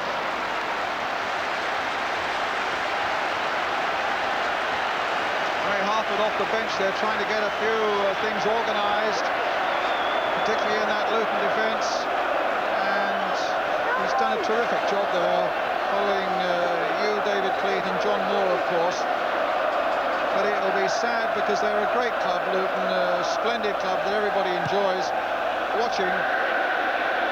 But it looks as though their season might end up with nothing at the moment, when it seemed so full of possibilities when they were through to the Simod Cup final, into the semi-finals of the FA Cup final, and the final of this one. Might have nothing to show for it. And Paul Ray's giving instructions on the line then. He must feel terribly isolated, because I don't honestly feel that from 25 yards distance it's very difficult to get instructions through. Theo Foley's trying. George Graham also. Desperate moments for a manager these, whether you're winning and hanging on, whether you're losing and looking to put it right. I think at times, Brian, we try and influence ourselves sitting there, that we're doing our jobs. There's very little we can do. Theo's almost having a heart attack there at the moment.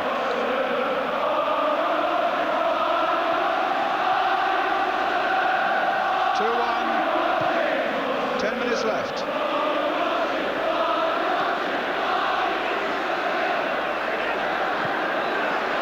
Onside. Smith's on his way. This could make it safe for Arsenal. Saved by Dibble.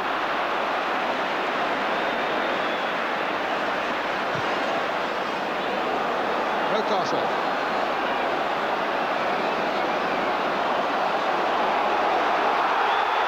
Penalty given as Rocastle is brought down.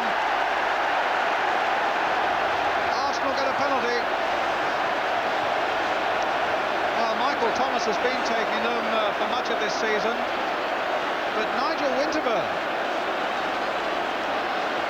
who's only ever scored once for Arsenal, and that's in the quarter-finals against Sheffield Wednesday. And with Martin Hayes also, who's taken a lot of penalties last season.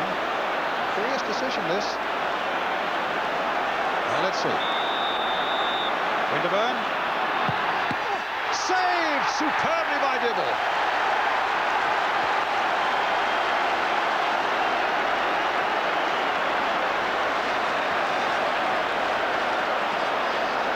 A genuinely good goalkeeping save there. Studiously placed towards the corner by Winterburn. A spectacular leap and save by Andy Dibble, and a corner for Arsenal. 8 minutes left. Brian Steen getting back there to get it away. Rocastle for Arsenal, turning on the power now. Another cross coming in over the top, and it'll be a goal kick.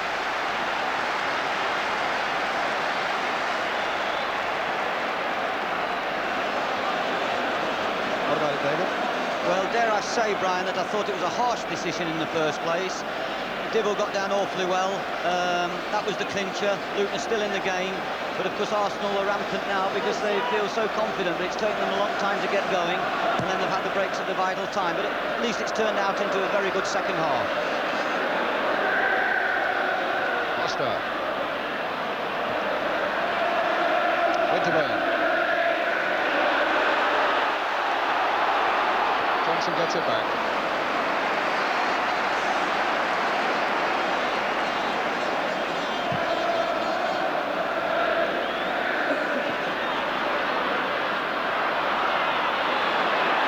Caesar. Oh, he stumbled. Can Black get in there?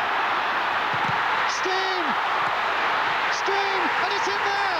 I think it was Danny Wilson who got the last touch, and Luton are back at 2-2.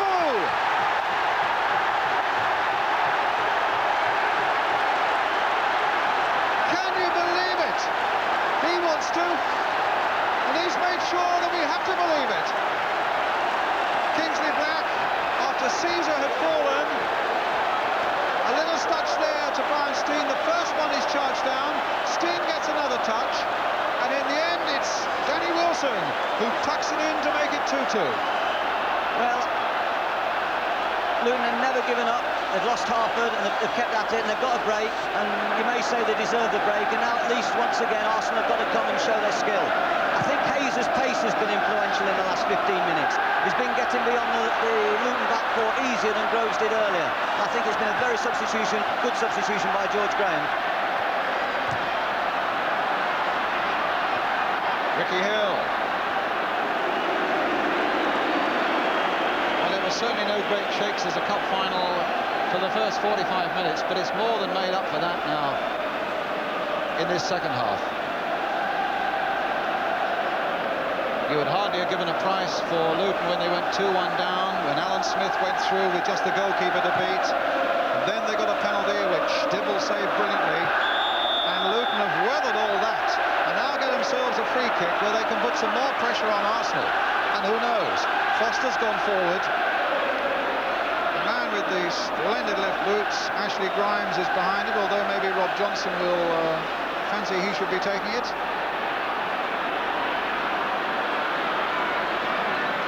Grimes there, floated towards Foster, a bit too high for him. Ricky Hill trying to get in there, and Arsenal at full stretch getting that one away.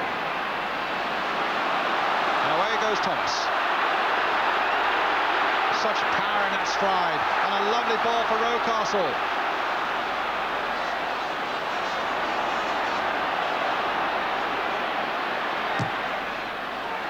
Stopped by Donaghy. Here's Mark Steen. His brother just inside him. 5 minutes left of normal time. 2-2 the score. Extra time is beckoning.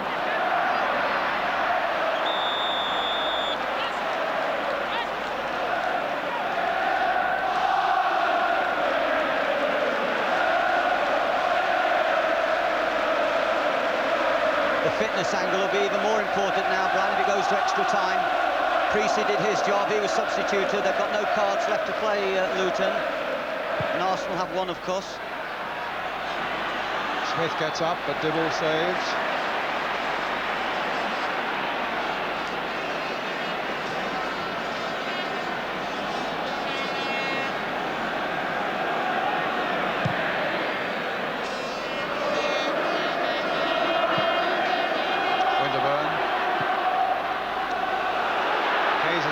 One, but it comes through to Dibble. Yes, there was an obstruction by Foster on Martin Hayes, spotted by referee Joe Worrell, providing Arsenal with the free kick. Can't help feeling in the first half Luton played with a deeper defence, and therefore they didn't have the space, Arsenal, to outrun them behind them. In this half, they've pushed up a little bit in search of the game, and they've left more space and they've become more vulnerable. Let's see how vulnerable they are then from this free kick. Paul Davis with a little chip trying to find Alan Smith, but Donachie with a header gets it away to Danny Wilson, the man who scored that second goal for Luton. Here's Mark Steen, played in for Ricky Hill, but Steen had stopped running.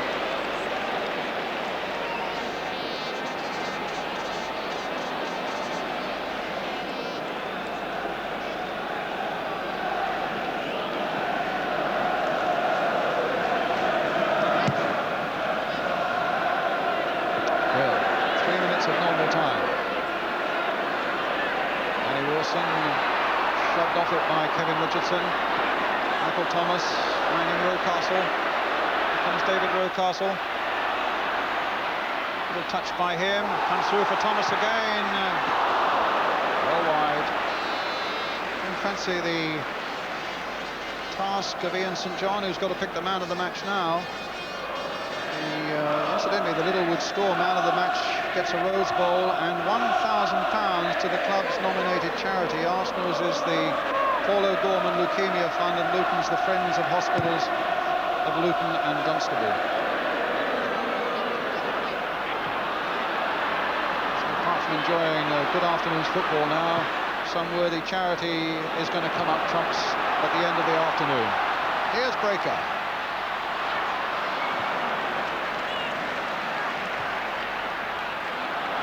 Davis.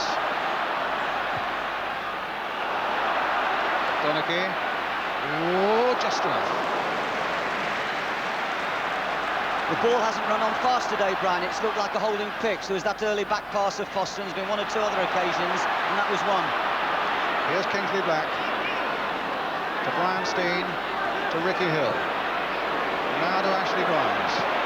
Get on after that one, he says. A beautifully weighted ball there for Black. And a lovely cross in.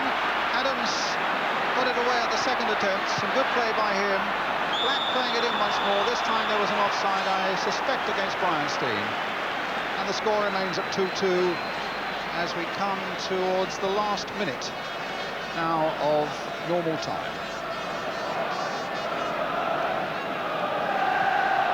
It also must be quite warm down there. We've had a lovely day, blue skies. Although there's been a freshening wind, you don't get that down in the bowl. Rocastle, Donachie. Foul by Alan Smith on Donachie.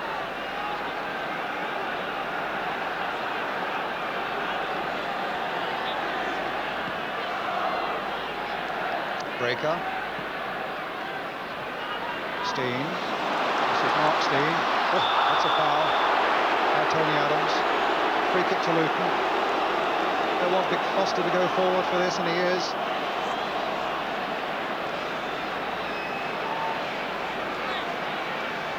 Terrific influence on this game today, and who knows, he might yet have the last word. Quick word there with Ashley Grimes about how the free kick should be taken, and Ray Harford gets back to the bench. I think Ray'd like to take it for him, Brian. The chip in there by Danny Wilson. Now Grimes. Pick the outside, there's Steen! And Luton are ahead in the very last minute. It'll take a monumental effort now by Arsenal to get back on level terms. And the underdogs look as though they are going to have the last word. What an amazing Christ 10 minutes ago. And now suddenly they've drawn back level, and now Brian Steen has made it 3-2. Yes, it was Brian, and it was a superb ball from Ashley Grimes, outside of his left foot. Clever ball. And I think overall, it's about right. You might be a little biased, former Luton manager. I hope I haven't shown that too much, Brian. It's been a good second half. It's finished. It's finished, and Luton have won their first major trophy. They've tried for so long, since they were formed back in 1897, and they're all over the pitch. There's a whole heap of them. As Ray Harford, their manager, comes to shake hands with his player coach and skipper, Steve Foster. And who would have believed it? No wonder he's got a hug for Andy Dibble, man who saved a penalty, and Arsenal will be kicking themselves because they played poorly for so long, and then suddenly when they got the breaks, they should have ripped it away from Luton's grasp. And Brian Steen, with those 2 goals, the last one in the very last minute, made sure that the cup goes to Bedfordshire. Well, a lot of neutrals will be delighted for this man. A good, honest, pleasant manager, and they'll commiserate with George Graham, but they say, well, George, you won it last year, and really you had your chances to win it this year as well. In the end, it came to nothing.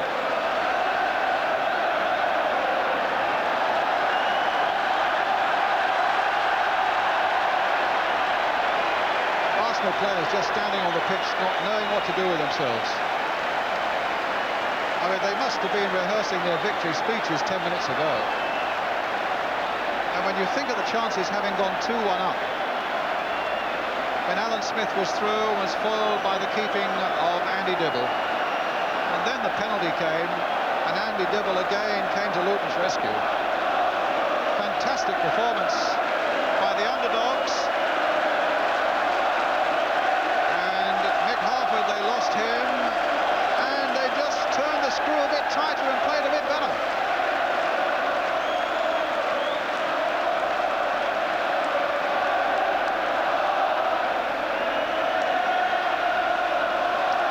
David Evans, the Luton chairman there.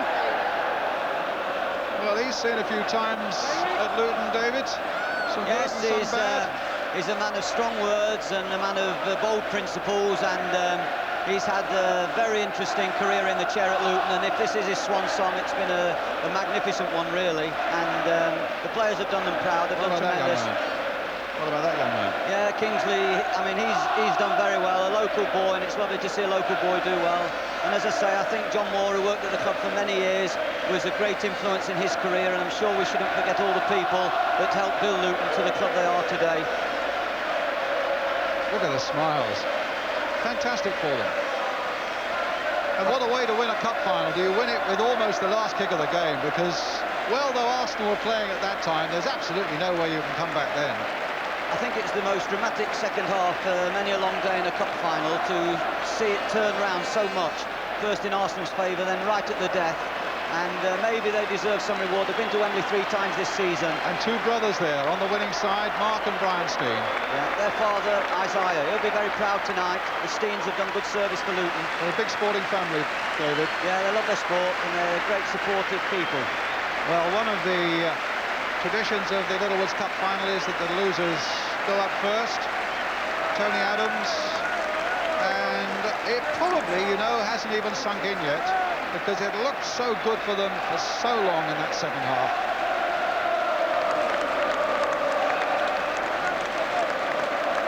David Rocastle and Martin Hayes, who scored that first goal, and it looked as though they were on their way, particularly when Alan Smith here scored the second one. Terry Groves and Niall Quinn, who didn't get on.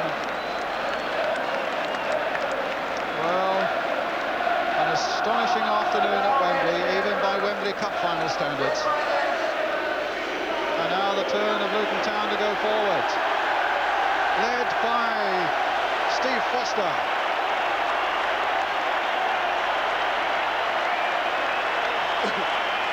What a cracking game. He's really an inspirational character, is Foster. He's led the club brilliantly in his years there. He came from Aston Villa reserves. Well, this action never changes, as he'll lift the cup. It's just that the faces do, and that's a new face and a new club. The name goes on the Littlewoods Cup, Luton Town FC.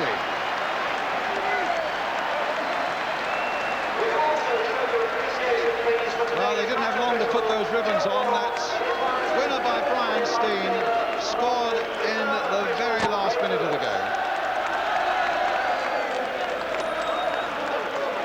Al Donaghy, the number 6, absolutely fantastic at the back. He and Steve Foster, the cornerstones of a great Luton triumph. Others may have snatched the glory at the other end, but I think you look at Foster and you look at Donaghy and you look at Dibble, the goalkeeper, and you really don't have to look much further.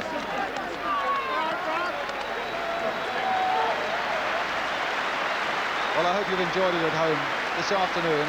You can't really have failed to, I think, unless you are an out-and-out Arsenal fan, and I commiserate with you on that. But you lost when you looked as though you were going to win. But I think the neutrals will have said, well, that was a thundering good game of football, particularly in the second half.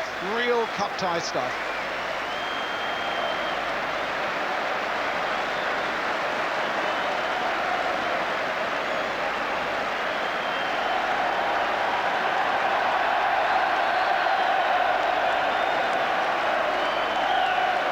Be a lap of honour. And so after trying for so long, and when a season looked to be falling apart, now Luton have shown their critics what they think.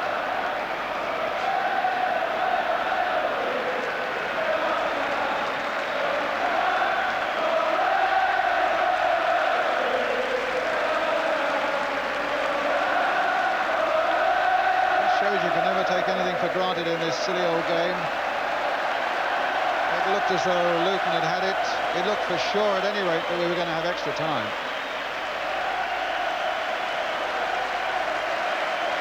You can always tell how well the second half or any 45 minutes has gone when it's over in a flash, and that second 45 minutes seemed about like 20. The customary picture, and Mark Steen with the top of the cup on his head.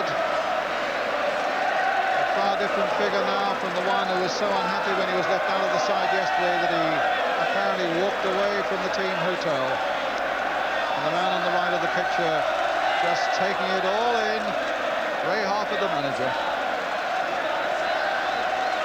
A real team performance all round. And he said to me last night when he told me the team, I'm going for it, I know I'm taking a gamble. But I've got a team of passers and a team of good footballers. The accent will be on attack. I know I'm gambling heavily, he said, but I think I'm right. And indeed he was.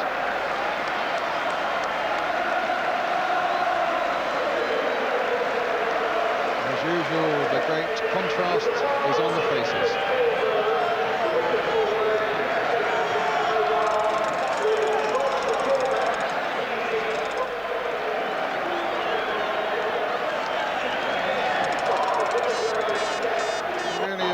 Born out of adversity when so many things have gone wrong, not least the injury to Al Donaghy, it seemed, here last Saturday in the Mercantile Credit Football League centenary.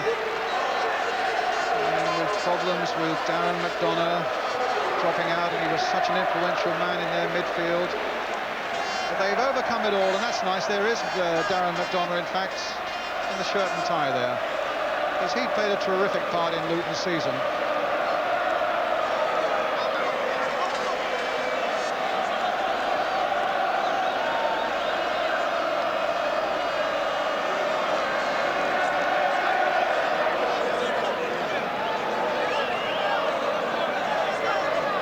Greatest day in Luton Town's history by a mile.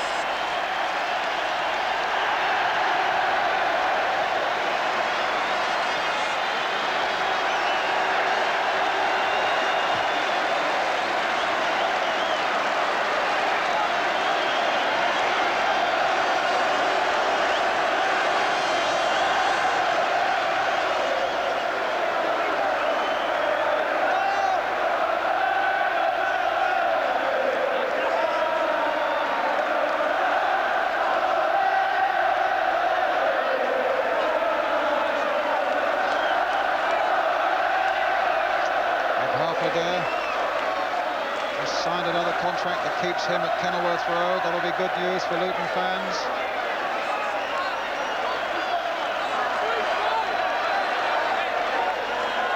David Cleat. I was just seeing David Evans shake hands with David Dean very sportingly in the director's box. And I thought Arsenal did very well at the end. They were the losers, but they went to the Luton end first and went round the pitch and clapped the supporters. And I think that's always a good sign in a cup final. It was played in a sporting manner. I thought Joe Worrell refereed it well. And in the end, the second half that made up for a very ordinary first half. It was an amazing finish. And I don't think a bad tackle in the entire game. No malice at all. Good standard. Well, it's a day for the Hatters. They've been victorious over the Gunners.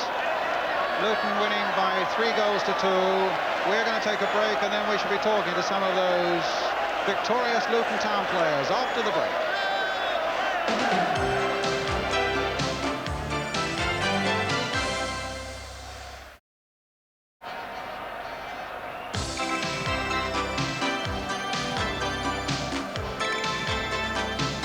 They're still celebrating here at Wembley, and why not? This was the final, no one rated. Wasn't bad, was it? Ian? Oh, absolutely fantastic. I mean, the second half was probably one of the most exciting second halves I've ever seen, never mind here at Wembley. That was a cracker. Well, we will have time to tell the story shortly, but before that, can I ask you, can I put you right on the spot, and can you possibly pick a man of the match out of all that? I must say, it was very difficult, but Andy Dibble's penalty save for me turned the game. Had he not made that save, then that was them dead and buried. And he'd made about 3 saves in a row, including that one. So, as far as I'm concerned, you know, he is the man of the match. He made one or two excellent saves apart from this, but this was the one. This was the one. I mean, had they scored that was at 3-1. There was no chance of them coming back. It was a good and penalty. A super save. Well, it wasn't a bad penalty, but it was a smashing save. Right, so the Littlewoods man of the match, he'll get a Rose Bowl, £1,000 that he'll donate to the Luton and Dunstable hospitals. Andy Dibble, the Luton goalkeeper, standing there with Ray Harford and Jim Rosenthal. Andy Dibble, very well done indeed. Man of the match voted by Ian St John, and there is a cheque for £1,000 to go to the Friends of Hospitals of Luton and Dunstable. And if you've got room, I know you won't drop it today, there's a little Rose Bowl for you as well. Just tell us about, from your point of view, about the penalty save, because it turned the whole match, really.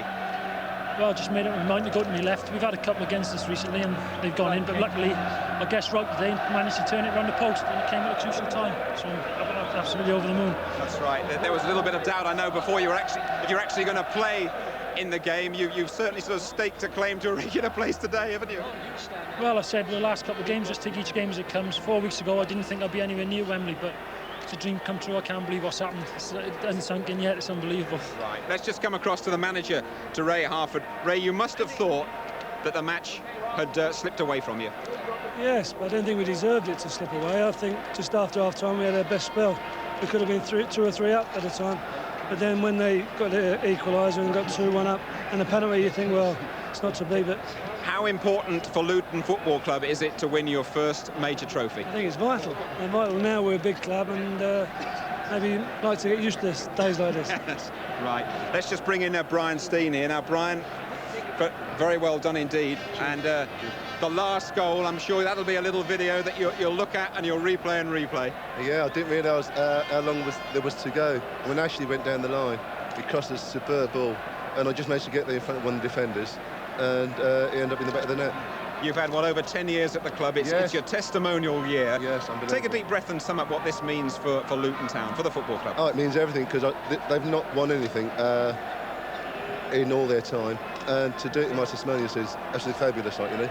It's for the supporters, for the town, the players. We've worked so hard, and well, it's a dream come true for everyone. Well done, a Luton dream. Let's bring in Steve Foster. Steve, Wembley hasn't been the happiest of places for you, has it? A little, thank goodness you were playing the 4-0 back with the Man United and Brighton, if you remember, but today must have turned all that round, surely.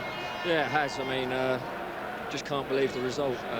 We didn't deserve to go 2-1 behind. We were playing well first half and start the second. But I don't think it's sunk in yet. It just happened so quickly, and I think the lads are still shaking now. We just disbelief, really. What was it, Steve, that swung the game away from you in what looked at one stage to be those vital few minutes? They just put a lot of pressure on us in the 6-yard box and in the penalty area, and you know, it could have went either way from there on. Especially when the penalty, I thought that was it. I thought if they score again, it'd be like the Simod Cup Reading again, 4-1. We're just, like I say, just can't believe it. Good. Very well done indeed. It's a good honour for you. And let's bring in the young man who we spoke to right at the start of the programme, to Kingsley Black. Kingsley, you said you were nervous, you remember. How did the day pan out for you? As soon as the game got underway, it wasn't so bad. I was glad in the second half, though, I got more into the game and got a few more crosses in. So I was happy, and it was a great day for the lads, especially the senior players. They deserved it. We haven't mentioned it to any of the others, but it was warm enough sitting on the touchline. Must have been roasting to play. It was indeed, yeah. You've got to do an awful lot of running, and it's so hot out there, especially with the atmosphere as well. I can't believe it. And what was your little view of the deciding goal in the last minute? Well, I think it was a throw-in, and Ashley Grimes has gone past the defender, and he's got a cross in with the outside of his left boot, and Brian Steen's come in great and just knocked it home. I think. Fairy tale stuff, isn't it? Yeah. Good, Kingsley, very well done indeed. Thanks a lot. Thanks. And let's return to Elton. Thanks, Jim. Well, they're all heroes, aren't they? But what a remarkable cup final it was. Luton leading 1-0 at half-time. If you have come in late, we're now going to try and tell you the story of what was an amazing second half. And, Ian, it really all started when Martin Hayes came on for Arsenal as substitute. Yeah. I mean, it was a good substitution because he's a very strong front-running player, and he came on and turned the game a bit for Arsenal, didn't he? Got the equaliser. Got the equaliser, and, you know, he come from this free kick. I thought Smith was backing into Foster there. He could only just manage to knock it down. It fell nicely there, and Martin Hayes knocking it in with his left foot. And he started to run at the Luton defence. Well, once that went in, that was it. You know, the Arsenal seemed to get a new lease of life, and all of a sudden, bang, the pressure went on to Luton.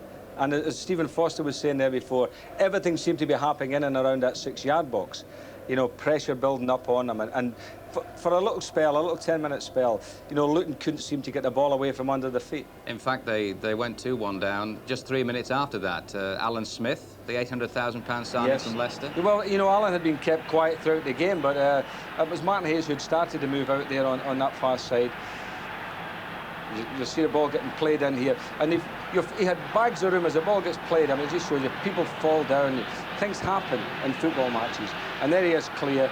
I thought the goalkeeper possibly went down a little bit early. If he'd stayed his ground, he may have got it, but that's the only mistake, if it was a mistake. And then there was the penalty incident, which we've already seen, but Luton were really dead. Well, they were on the ropes then, and I thought, oh, well, they'd played so well, and, you know, I thought they'll win this game. And then when that spell happened, I thought, well, here we go again. And as the lads were saying there, they must have been thinking, it's another Simod Cup. It's going to happen to us. But they managed to get that dramatic equaliser to make it 2-2, and I don't think anybody in the stadium thought they would. Well, I certainly didn't. Because I felt that they deserved not to be behind, you know, because over the 90 minutes of the game, I think Luton certainly deserved to win. Nice moment for young Kingsley Black. Lovely, yes. Good save by Lukic. Good save by Lukic. Knocked back in there, and reacted well, Danny Wilson, didn't he? I thought the referee, who had a very good game, did well therein, because that might have been handball, but he was up there, he saw it, and it was a clear header. Yes, but he pulled his arm out of the road, made sure he got up with his head. But then, of course, you know, the build-up to the final goal, and, I mean, we've been sitting here, you know, rocked by all this. The excitement was fantastic. We thought it was going to be we were looking for extra time. Yeah, and then that dramatic, really dramatic, I know it's an overuse of the word these days, but it really was, wasn't it? It was great dramatic. Finish. It was marvellous to see it, you know. I mean, you can't write scripts for, you know, cup finals. And the way it happened, Ashley Grimes outside of the foot there, lovely ball in, and bump. There he was, Clancy knocking it away. And I mean, I don't think he could believe it himself, because once that went in, it was all over then, wasn't it? Oh, absolutely. You know, that was it. It was in the last minute of the game and all over. Can you remember a better cup final in either Littlewood's Milk Cup or League Cup or FA Cup? I thought last year's FA Cup final was a smashing game. And isn't it great now that we're getting here to Wembley and teams are playing and it's all exciting stuff. And I think the people who were here today witnessed a cracking cup tie, and obviously the folks sitting at home there. I don't think too many people would have left the television sets once that second half started. A little bit like Coventry winning the FA Cup last year, because they'd gone 100 years without a major trophy. Luton had gone 103 years without a major trophy, and my word, didn't they deserve it? And we have Wimbledon coming on the FA Cup. Now, could it be? Yeah, this is it, you know. It's all about the underdogs. Maybe Liverpool are sitting at home recovering from last night's celebrations thinking, hang on a bit here. You know, anything can happen Anything can happen here at Wembley, yeah. But I'm delighted for Luton Town, and I'm sure David Pleat, who was working with us today, would be delighted, because David put so much work into Luton over the years, and then he left, and he's looking at his boys, lads that he's signed, playing here today and walking around with the trophy at the end. So I'm sure David would be delighted for that. I think we've said all there is to say about this finally, and thanks very much. Just a quick, we did promise that we'd mention Jim Cannon's testimonial, of course, didn't we? Yes. Tuesday. Yes. Crystal Palace against Spurs. So we hope it's a great night for Jim. A marvellous servant to Crystal Palace. Well, we've had a marvellous afternoon here at Wembley. The next live football on ITV Wednesday afternoon, Hungary against England. And then it's the FA Cup final. But nothing, absolutely nothing, could beat what we've seen here this afternoon. Hope you've enjoyed it. Bye-bye.